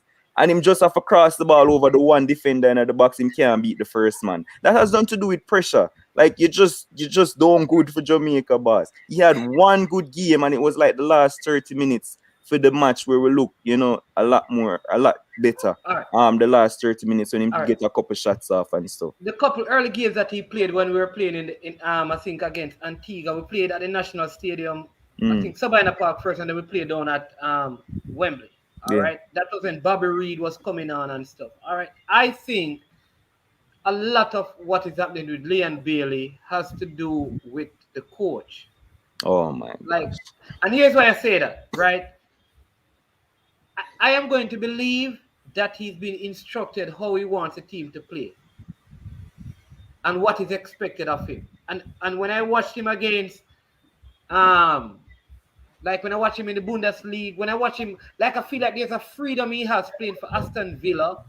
And I feel like when he comes into the Jamaican system, there's a style of play that is expected. And he doesn't want to play that style of play, but he doesn't have the freedom to play how he wants to No, play. what does the style of play have to do with Leon Bailey having the ball, trying to dribble and dribble straight into the man? Can't beat him, man. Can't pass Because the nobody's first. moving. No, Because, don't. You had eh? two Blair Turgot and I think Shamar Nichols was in the box Yeah. and one defender. And all you have to do was beat the one defender. You had two Levon, players Levon. overlapping. All You right. had nothing to do with the Demo, I coach. play football, right? I play, and then I Me also too. play.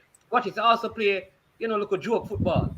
And there are some players on the field that even when them open, that's their job on the field.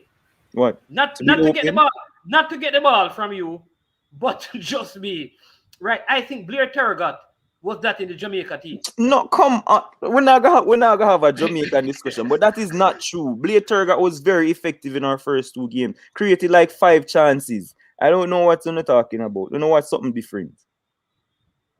Well, I must have watched. I must have watched something completely. I must have watched something completely different. But with that, Oh Pastor Lord, Cataract Pastor come back. Cataract is the pastor is back. Go ahead, Jordan, Jack Grealish, and Leon Bailey. Well, Jack Grealish. I think people have this misconception about Jack Grealish, as Demo said. I think the price tag 100 million has a lot to do with it. So they're expecting him to come in and be that man. But if you actually listen to Pep Guardiola in his press conferences, he does say he has a lot to learn because he's coming from Aston Villa where he is the focal point in everything. Every attack goes through him. Now he has to get used to probably not having the ball as much or just having a different role because watching a tactical analysis, Pep Guardiola even has him playing as a false nine sometimes. So he has to play somewhere different. But I think the price tag, the price tag is not a big deal because I think we lost Jordan right there. So let me just get Cataract. Yeah, man, I just wanted to. I listen off the ear still, but I just wanted to jump in with the daily Aston Villa team. I was listening to a TV show called on Sky Sports called 1 to 11, where former players pick the best 11 that they want to play. Yeah. And I was watching. I can't remember his name right now. A striker from Crystal Palace, and he was picking his 11. And he picked Will Zaha, and he said, "What happened that when Zaha joined Crystal Palace, he used to run, you watch him beat 11 man, take the ball and turn back, head towards the goal, beat the man them again, go up on the other side of the field and go back up. And that was fine. When Zaha went to Man U, he tried that once, right? And I think it was, he went there at the end of Alex Ferguson when David Moyes was there. He said, David Moyes told him, don't you ever try that here. This is not Crystal Palace. Beat one, let the ball must be in the box so that we can score. And he said, when Zaha came back to Palace, a totally different kind of footballer from just spending the time at Man U. Cause them never had that. So I think the same will happen to Bailey. When he get to Aston Villa and him try it, it's going to happen to him, and I think he's going to grow and develop because some places people not going to put up with that foolishness. Some clubs. With Grealish, unfortunately, I think Aston Villa might be that club that put up with it because with Grealish, what happened, Aston Villa and Dean Smith were quite content with Grealish getting fouled 10, 12, 13, 14, 15 times per game because it slowed down the game and run off the clock. Because what Aston Villa is depending on is the 90 minutes to run off. They're not trying to play no expansive brand of football. So it serves its purpose for Aston Villa because a club like Aston Villa mid-table, you're looking to score from set pieces. is because you can't outplay another team. So set piece. Cataract, you see this Manchester United player that the Zaha issue was completely different from what you said. This is a No. Manchester United fan, you know. No, but I'm not saying, I'm not talking about the man thing. I'm saying to you that when he went, the people that listening, I'm saying, oh, God, I soon find out the striker from Crystal Palace. He said when Zaha went to Man U, David Moyes made it clear to him that the dribbling and beating 3, 4, 5 players was not the Man U way. Yeah. Right? And he pointed out several other players came with that. Cristiano Ronaldo was another one who came with that. So those things can work for a club where they are trying to run off the clock. I don't know if you used to watch football and Portsmouth was in the Premier League with Loa, or African baller named Loa. Yeah. Hold on, Same. Cataract. Hold your point. Me have to go run off though. Here come my battery go dead. So Yeah, man. more charge it for go up on the other thing. Yeah, man. So, Hey, Demon. yeah. Demon J. Uh-huh. Liverpool's revenge. Yeah, man. Bless So, up, bless up. big We're up gonna everybody. meet up again later. Cataract, Yeah. please stop Yeah. with this Anthony Grant thing, boss. No, We're but talking about this long time. Just stop, all right? Big up. At 360 minutes the ball I play. Yeah, a lot of mercy. You gonna get the one for Anthony Grant. Some man only played 36 minutes. All right, all right. Some man play 0. All right, boss. Big up everybody. Jordan, Steve, big up. Yeah, man. All right, you. Yeah. Because some adapt Swindon Town as the second team now, So. But Cataract, before we get into that, but you're saying with Jack Grealish, right? No, they say those kind of footballers when they step up to a higher level, real top 6 clubs, that kind of style of play where you're beating, it's not going to be acceptable, right? Because what Man City, Liverpool want to do is 2-3 passes and get the ball into the danger area. Right? Beating man out wide on the flank is not the danger area. Right? The idea is to get the ball into the box.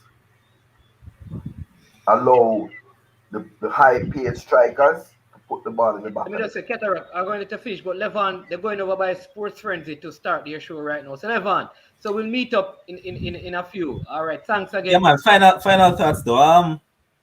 Cataract, what I'm saying, David Moyes wasn't in any place to tell him, man, that David Moyes is a bug coach that didn't add any philosophy at Man United, so he shouldn't tell the man, but this is not Man United way. On that note, though, I agree with what you said in terms of players like Jack Grealish, when they have a particular style, going to a top 6 club, knowing that they have different philosophies, they need to adapt to a particular system to actually get enough game time, because if they don't, you know that they're going to rub bench. So, on that note, thanks for having me here, man. Yeah, man. Anytime, Levan, I will soon jump over and show some love over by Sports Frenzy that is about to start in probably 15 minutes. Yeah, man. Blessings. Yeah, Cataract. Yeah, man. So, but Riyad Mahrez was the same thing, At Leicester, yeah. At Leicester. And when he came to Man City, his whole game had to change. Yeah. Jaylan Shaqiri was the same at Stoke City. The league is full of players like that. Nicolas Pepe. Well, yeah. when he moved to Arsenal.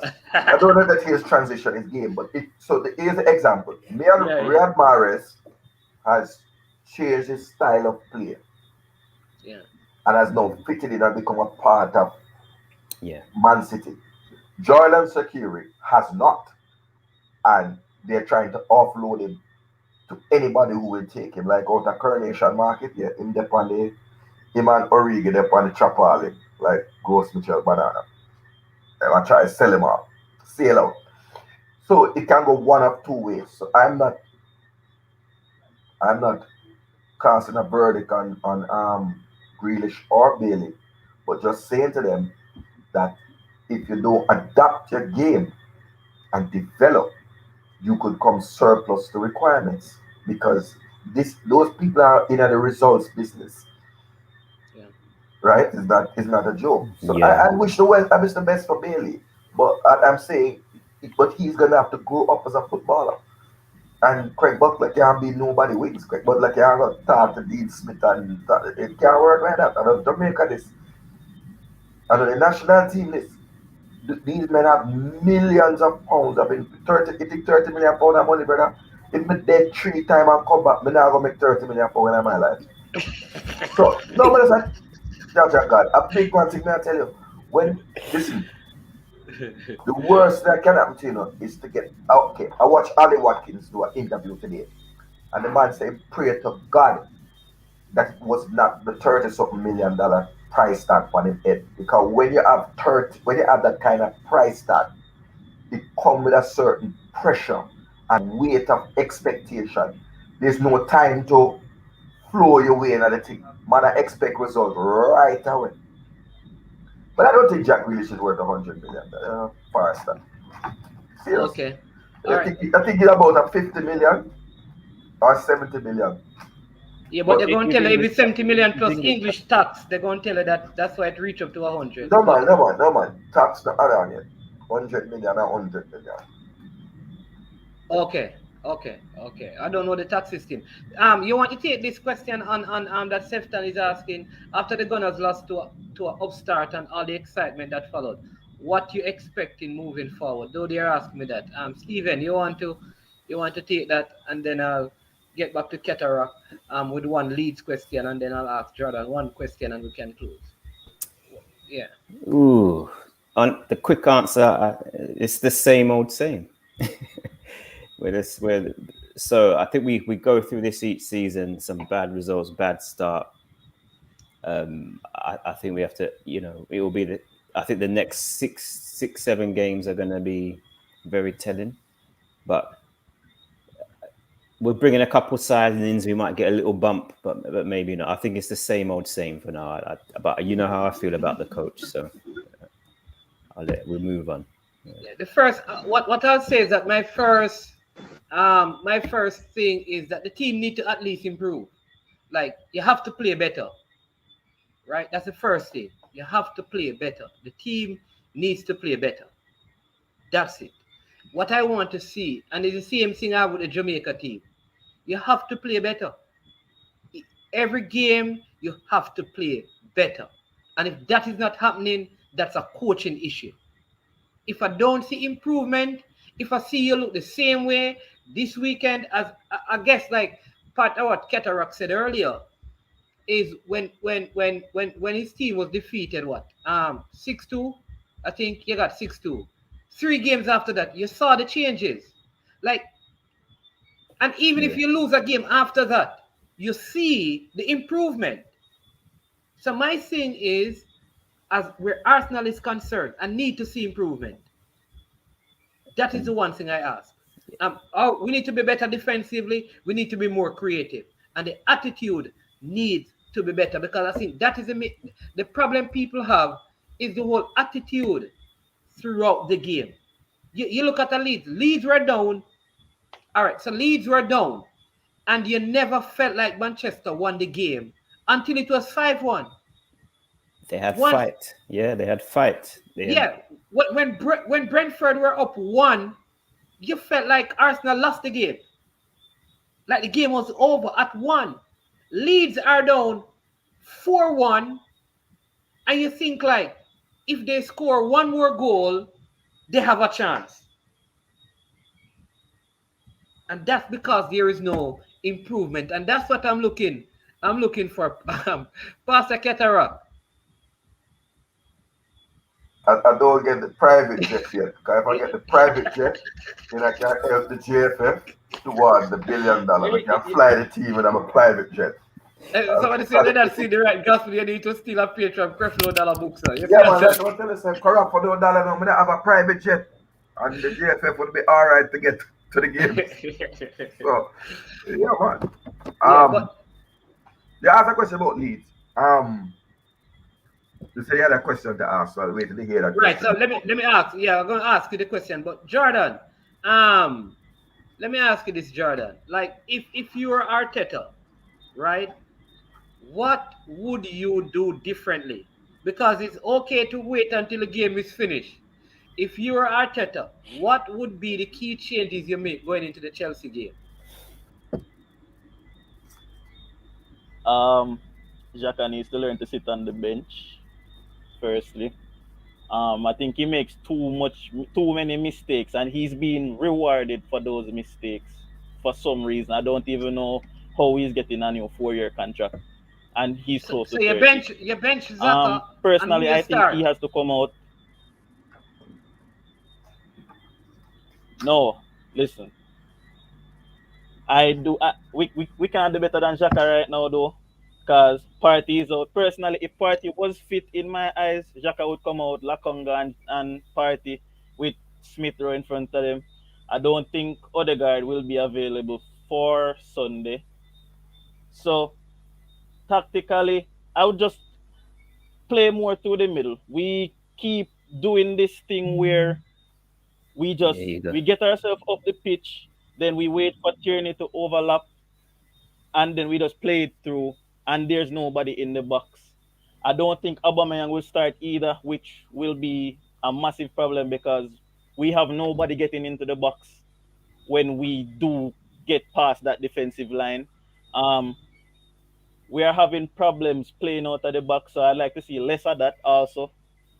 Um, so yeah, those are the key changes that I think should be made. We should play more cautious and less. Well, we don't have the players that are good enough to play the way that Arteta wants to play. All right. Steven, what would you do? And then I'm going to come to Cataract One from second Leeds. before Stephen, one second. What you mean to say, Jordan, is you don't have the players like to play like Leeds. Stop looking over here. That kind of attacking, attractive, expansive football. That's what you're trying to say. Bielsa ball, yeah. Yeah, but Part that's getting six. That's us getting 6, 7, 8, 9, 10, 1, 10, 2. I but then you can't. I win can't. 3, 4, 5 games on the split. But PTB, park the bus. But I know what I'll do. Well, let me hear from Steven, and then I'm going to talk to Cataract about his Leeds team. Yes, I think if they take a big, so I'll start with the end tonight. If they take a bad beating from Chelsea, it's gonna have a emotional and mental dent on the squad. So I think I'm kind of with Pastor Catter. I think we're gonna have to play conservatively on the weekend. Conservative. You might not have a lot of the ball. But I think we play a conservative game. We come out of that and it sounds unambitious. You come out of that with a draw, then you can build on that. You go into the West Brom game in the cup. You beat West Brom in the cup, then Well, you know what? Let me tell you what I'll do. I'd play a back three. I think we need to play a back three conservative. because Yeah, a couple of reasons. One, Ben White is not tall enough, I think, to contend with Granit Xhaka, with Lukaku, and then Pablo Mari is not fast enough to go up against Timo Werner. All right, so I'd play with a back three. I'd play with a back three because it gives me greater defensive stability. All right, so that way I probably wouldn't even start Mari. I wouldn't start Mari. I'd play Kieran Tierney in my back three, right? That's what I do with Rob Holding and Ben White, right? And then I have Column Chambers and I put in Saka. All right. So that way I think you play out at the back easy because you play Lokanga and Granite in there. So it's like a 4-4-3. And then up front you go with Pepe. If Odegaard can start, you can and Smith Rowe and Martinelli, something like that. Or you understand me if you want to start. In fact, what I'll do, I'll play Pepe. If Obama is ready, I'd play Obama out on the left, Pepe at center forward, and Smith Rowe on the other side. That's how I do it. That would match Chelsea because Chelsea play the same. I'd match them up. They play the same way, but I think that way I kind of cover the speed of Timo Werner and the height of Lukaku because I have a marker basically and a sweeper in my back three. if we do say we play a back three, do you not think that us having two left backs, Tierney can play left centre back, and then Tavares, who looks like a Even much better Tavares, attacker there than you a go. right back, Yes, yeah. So and I then would even play go. Saka in the front I'm three? put there. I'm put Saka up in the front three and play Tavares out there. There you go. So I'd go the three. We Yeah. had a lot of success with the back three. So That's that's where what I do. was not that what we used to win the FA Cup and the Community The Shield. FA Cup and the Community Shield. There you go. That's what we used to be Chelsea. But though Thomas Tuchel was not the coach at that time, but that's what we used. Ketera. Leeds. I know you said that you're not so happy with the transfer market of Leeds. Now, where do you think you need to? Uh, um, yeah. And I know that I'm almost certain he said that they're not bringing in any more additions for the rest of the window. Yeah, he made an announcement today, but Yeah. like I said, might have might have Coach Whitmore on his WhatsApp. Big up Coach Whitmore, though. 'Cause Yeah. that's the coach for next going into the thing. So Yeah. we have to move with stability and try to get 7 points. Get 7 points, but at minimum get four to start off the campaign, right? So full support to Coach Whitmore. Right, I'm a ramp already, but I don't know. Mad Puspis, that's what he's drinking because we do need. Signing, especially to So replace Calvin Phillips so when he's what injured. I think I mean this program here is watched by the real hardcore of football. So I know some joke things I must say. So I prefer to quote the analyst. So Stan Collymore in a column suggested that we need to sign Harry Winks From from Tottenham. Tottenham Hotspur urgently. That's true. Because Harry Winks is a big part player in Spurs right now. And if he wants to have a future in England, he needs That's to get that's a a good club where he's that's a playing good regularly, call. That's a good call. right? We There's a youngster at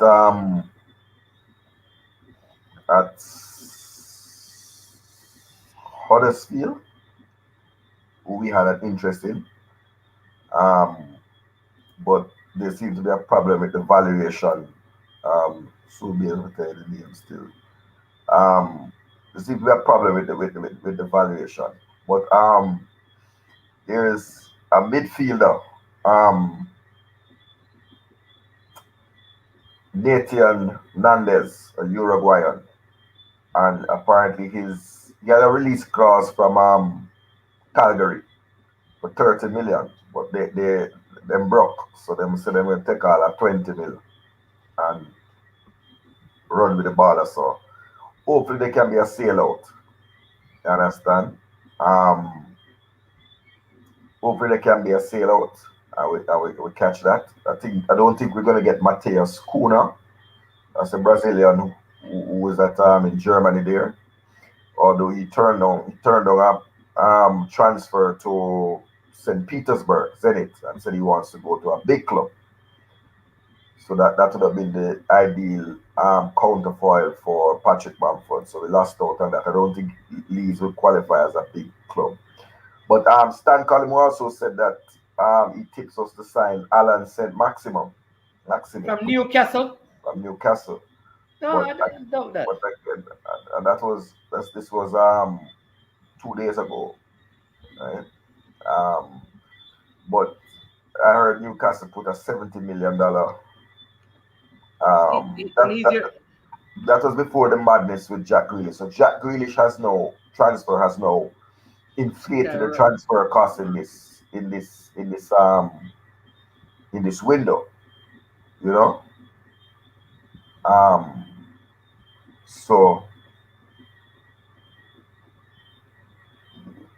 that will be there. So, but I really think I think I like this. Harry Winks seemed like a good signing to me. I think Um, part of the problem though, Cataract, and I think Arsenal is having this. Manchester United, and I realized Leeds has the same problem because I was listening to some other stuff, and it seemed like they have not been able to get rid of any player. So No man, Leeds. No man, yeah, no man, Leeds. We clear out the dressing room, man. how many players Clear, did you hold on, out man. of We your clear out first the team? Leeds clear out the dressing room, man. So Ryan Edmondson gone to Fleetwood on loan. Barandini contract expired. Pablo Hernandez contract expired. Retire. Usain Boy contract expired. Barry Douglas contract expired. Cole Gibson contract expired. Hongaland contract expired. O'Keen contract expired. Matthew Turner contract expired. Sell Oliver Casey to Blackpool. Alfie McCalmott's gone to Morecambe on loan. Ezzy and Alias contract expired. So that's about 10 players we cut. Kiko Yeah, Castilla, the goalkeeper, is on loan at Elche in Spain. And Lawrence the Buck was sent to Regingham. But the business is what's coming in. Cause we just tied on Jack Harrison, got Junior right. Filippo from um, From Barcelona, Barcelona. which is supposed to be a swap for Alioski at left back. So there's no more extra there. Got Lewis Bate from Chelsea.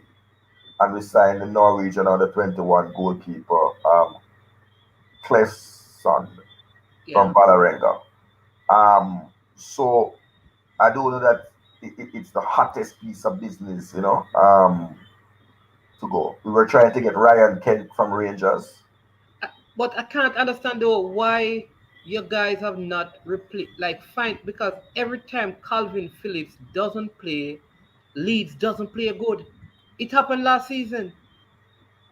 Why they can't find somebody? Maybe the Winks guy is what they needed to get first. Because obviously Calvin Phillips is very important to what Leeds does offensively and defensively. So that's what I want to ask you. Why aren't they trying to find somebody to fill that? Why I'm always getting injured? Well, it's where he plays, It's where he plays. You understand? That middle of the park thing, it's not a pretty place. It's not a pretty place. Um, you're going into a lot of battles, a lot of ground duels, Yeah. and players tend to get injured there. It's a real injury prone area. So I don't think that we can really sort of just be on our laurels. You know what I mean? So we need to have the what do you call it again now? We need to have the definitely have the depth and a Yeah. cover at that position, right? And we need to have cover for Patrick Bamford. Cause Ian Pavado, look like Ian Pavado tell girls Yeah. about the mother. So they might train with the under 23. But Ryan Kent would have been a good move. I think there's a 5 million difference in Leeds bid 10 million, them want 15. But he would be a good youngster to have, you know, and that's where it is. I think we're still trying to get that youth from more a combative midfielder from Huddersfield. But it don't fill me with all the excitement, you know what I mean? And I know they were after early in the window they were trying to get Eddie Nketiah from Arsenal because he was there on loan when they were in the championship. Yes, I'm glad they didn't. I'm glad they did not. You need an ex forward man because number 10, oh my god, he never had a good game. Oh Right? jeez. No man, What's it's his name? service. Who? Rafinha. Bamford? No man. Rafinha. Rafinha, But yeah. yeah, but they will come. They will come. They will come. They will come. You know what I mean? They'll come. But we have tied up our players. Dallas signed a 3-year deal. Robert signed a 3-year deal. You know what I mean? Bamford signed for 5. Meslier signed a 5-year extension. You know what I mean? So there's some stability in the club. Yeah. You get me? So, but with that one exciting signing that would set to me that all right, bam. I think the two areas I do think we need a clinical striker to give some backup. Eddie Nketiah, man, 20 million. Eddie Nketiah, 20 million. We need the money and you need the goals. No, sir. Eddie Nketiah not giving no goal. He was So, very sharp in preseason. Scored a lot of goals in preseason. Very good. A good run here with a proper striker. Ryan Kent, no more impressed with Ryan Kent from Rangers. Okay. Jordan, anything you want to say? There was a little surprise, there's one Andre Gray who Leeds was interested in. Andre Gray not going down into the champ. No, it was one Andre Gray who Leeds was interested in 2 years ago. And they could renew the interest. He's gone to. Is it West Brom that he's gone to? Has he moved yet, or there's just rumors? It's rumors. I know that he and Michael Hector seem to be changing. He's been linked to quite a few clubs, and I know this is not a Jamaica program or whatever management, but that's why some people need to stop bash the ball at them in the car. During the World Cup, year some man talk about Andre Gray that would, right? Andre Gray is Andre Gray to me is the best striker that Jamaica has. Is a $30 million strike, £30 million striker. No, and who said that Andre Gray not good? I think What if at time people jump and I say, boy, balls are better than Andre. Look here. No. Andre Gray is on a 16, no, he had more than that. I think Andre Gray on a 30,000. Is it 30,000 pounds a week or 60,000 pounds a week? Andre Gray on, I think at 60,000 pounds a week. Andre Gray upon it. I'm going to double check. Nobody can say that he's not good. What they can say is that he has gotten slower. That right. I agree and with. He used to depend on his pace. And he used to depend on his pace. That right. I agree with. But to say he's not good, I think he could. He can play a very important part in the World Cup campaign. I think he suffered by not starting that first if game. If I am not wrong, did he not prior to the goal in most of these games? He did. Andre Gray is the kind of player that needs to have a run in the team to be effective. Here, Chris Smith telling us that he gets 70,000 pounds a week. I'm a joke player. Yeah. I know Anthony grabbed this. Listen, I think if we had like the kind of preparation like the Suriname and those teams had, where we had a lot of friendlies leading up to the World Cup, he would have been the starter in the World Cup. I just think because he wasn't originally in the squad, then the whole Jevan East thing, Jevan East came. I think all of those things. But to anybody who's saying that he's not Andre Gray is not a big. I mean, I've seen that man give Arsenal a warm time with Troy Deeney before in the Premier League. A man who has played in the Premier League a number of years at the highest level, starting. I don't get why Jamaicans have a problem with Andre Gray leading the line over pile and salad, man. Pile and salad. The thing is, when you watch Andre Gray play, and of course we're talking about it because you're talking about your Premier League show, and he's still signed to Watford. I would love to see him get on the field for Watford. You know what I mean? Although I see Watford signed Ashley Fletcher, and I don't think although Ashley Fletcher is Jamaican, I don't think Ashley Fletcher is that good. And they just signed an ex-forward from out of France as well. You understand? But so they try to obviously offload. They must be looking to put youth at the side. But Andre Gray is a finished product. He's no more developing in his game. Shoot the ball with both feet. The leader line, hold up play, good head of the ball, all of those things. But it's not like he played bad in the Gold Cup, he just didn't score. He missed one. That's all. It is the one opportunity that he missed. Very well. He missed the ball. Too hard. Yeah, he kicked the ball too hard. And I just felt like he came on and you're so disappointed that you weren't playing and you want to exclamation mark. And I think that is what happened. But one of the things it's better that part of he played out of frustration. Is that no, what I'm saying is that a forward who can come on in such a short time and create easy opportunities, you have to rate. Because he had other forwards playing who to get an opportunity look like a struggle. So when you see a forward like how the man get in that space, how he get that opportunity, you know that that's a forward who knows how to run off the ball and all of that. And so that's something that he has over even a Mikel Antonio. Mikel Antonio is not like that.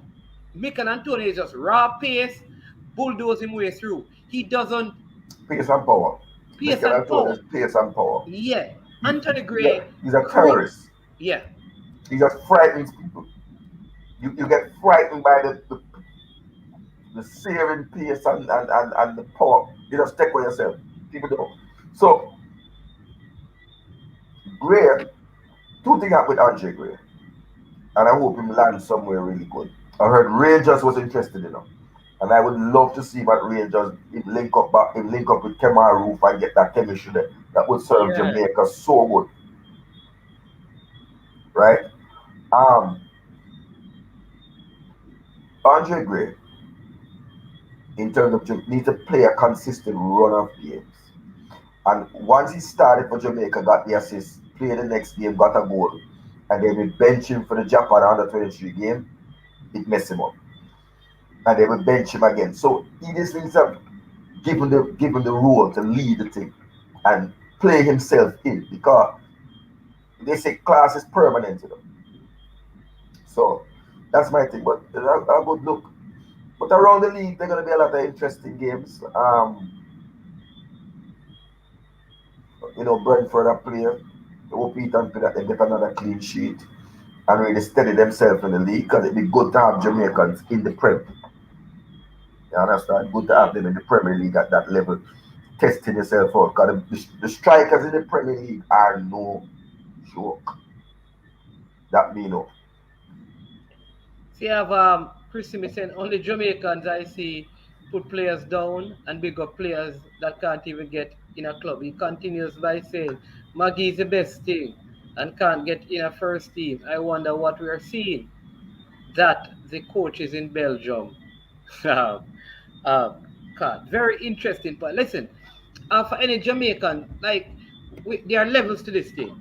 You cannot compare Anthony Gray with Tyreek Magee.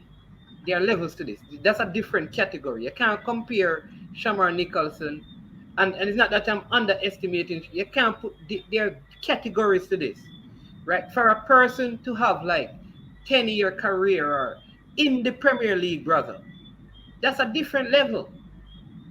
That's a different level. This is one of the top leagues in the world.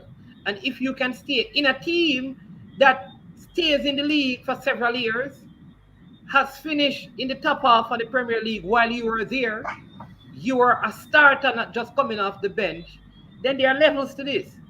I think there's and you can look and say, well, he's And older. for a No. man who plays for a team in the lower half and scoring 9 goals.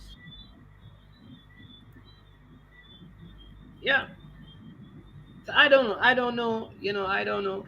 Um, I don't know. I hope. I like I said. I think of all the forwards that we have now, he offers something that so many others don't. And so I look forward. Anything you want to say? In closing, Jordan. Then because I've gone prepare for Cataract favorite show tomorrow. The, Um, the yeah, local Premier League show. We are select the team. Cataract, I thought, I need you to help me to select the team of the week for tomorrow, you know.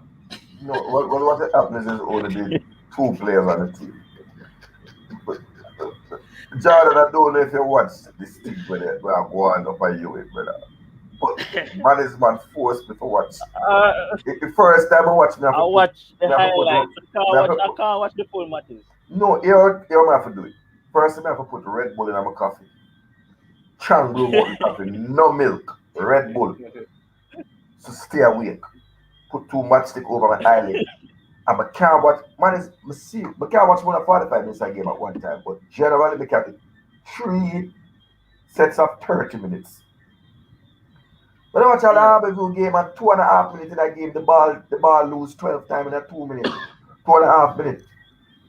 And the ball that better. But then when you guys are on And the then we program, go ahead, Jordan. and they said that they're always complaining about the field, and when you look, UE field is pristine. So if that is happening on the UE pitch, imagine if they were still playing at their home grounds or whatever. No, you're right. But what management said to you, say you have to, when you go on that thing, you have to speak the truth because Yeah, man. the truth shall set you free. Firstly, manage, I don't want to hear the word good discussed on that program. The word good should not come out the mouth. The best man on the team is decent or okay. But That's then I good. use the word good. In comparison, in comparison to what though? No, you have to Good can be compare. very good can be No, very good is not relative, you know. relative. Good is not relative. It can be very relative, We live in depending on what you're comparing it with. a world which Yeah. is a world global thing. So unless you But I'm not compare, comparing. I am comparing to what it used to be, not what no man. is happening globally. If a man who sells salvation, I'm surprised that the brother. Remember say salvation is supposed to be good is absolute. Good is absolute. Because this thing you know entertaining, not entertaining. It is torturous. It is. It is the I mean, a matter of fact, So Qatar, Jeff, you don't watch any match that have any quality. you know what JFF can do to make somebody have $1 billion when they need? They can bottle it and sell it as an instant cure for insomnia. Hey. Yes. Qatar. Worldwide. Just buy a ticket. Qatar, I'm not going to allow you to talk about the league that way and a show that I'm discussing the EPL. Instant cure for insomnia. That's what it is. No man, come on. And you them look here. Stay behind, practice on a free kick, practice on a shooting, learn to control a ball, dog. It don't look good. Hey. It don't look good. It don't. Hey. It don't. People. Even when they score a goal, man. Even when they score a goal, right? Yeah. It's because the defender is atrocious. So you can't even know if the man is a good attacker because the defender is so bad. And you can't know if he's a good defender because the attacker is so wayward. People, don't listen to Cataract. Watch it yourself. Listen, so tomorrow. Jordan, you watch it? Tomorrow, no, Jordan can watch it. It's not on free-to-air TV, so them can only catch the highlights. Right? I watch the highlights because I have friends who play in the league, so I watch it to see them play. Yeah. Oh my God. Anyway, but tomorrow, join us at 2:00. We're gonna have Coach Gail from Waterhouse along with Nikolai Finlayson joining the gang tomorrow to discuss the JPL. Really brilliant game. the JPL, you know. See, we can spot some talent. If you're a senior man, if you're a senior youth, Finlayson, when you have what on? Them man about the thing long time in a dog. Cataract can't seem to see the talent, so we're gonna help him to see some of the talent. Bansi alone. Listen, talent is not just I'm going one. to show him Guthrie from Arlett Gardens who had a very good game. No, just caught my eye. Guthrie caught my eye with him like a flat up head thing something. Yeah, like me pick me. Corey Anderson, who scored the 2 goals for Cavaliers. We're going to talk about him. And he scored a goal because the defense was rubbish. Brilliant built-up play. 7 passes before that goal was scored. 7 passes. 7 passes from back to front. But we're going to talk about that tomorrow. Cataract. This is people. I don't watch the show. Yeah, don't watch me, sir. Yeah, man. Pastor Cataract is on the Anthony Grant. And this week he has a very big debate, people. It's coming up on Coach's Desk. On Sunday. Yeah. He's going to be going up against a man that calls himself Cranky. You know that once you hear Cranky, it's associated with the Arsenal. So that is going to be very interesting. Yes, Man sir. is Jordan careful of management. Management will sell you out to the management. Sell me out for something. When we think me I win the argument, management come in and drop a dumb plate. Yeah, All right, yeah, but it's all right, brother. yeah, man. But Yeah, man, thanks to but everyone. support the channel. Hit the like Yeah, button, man. hit the subscribe button. Hit the like You know button, them man, they talk subscribe. all kind of sport. Yeah, But we don't man. know nothing about except Oh, football. my So we God. can't come on for them sport. But Yeah, man. So like, share, and subscribe to the channel. And thanks again everyone for joining. All the guests that we have had tonight. Cataract, thank you for staying the whole time. Thank you, Jordan, and again all the guests, all the persons who never made a comment but you watch, and all the persons who commented. Thank you so much. And we do this again next week Thursday at 6. But join us tomorrow for the JPL, the Jamaica Premier League, the big league in the Caribbean right now. The league that is going on the good surface with some it's actually the only league. oh. All right, so join us tomorrow, people. Enjoy the rest of the evening and stay safe and stay warm unless you have to play the sound. You understand me, like Cataract. We're out.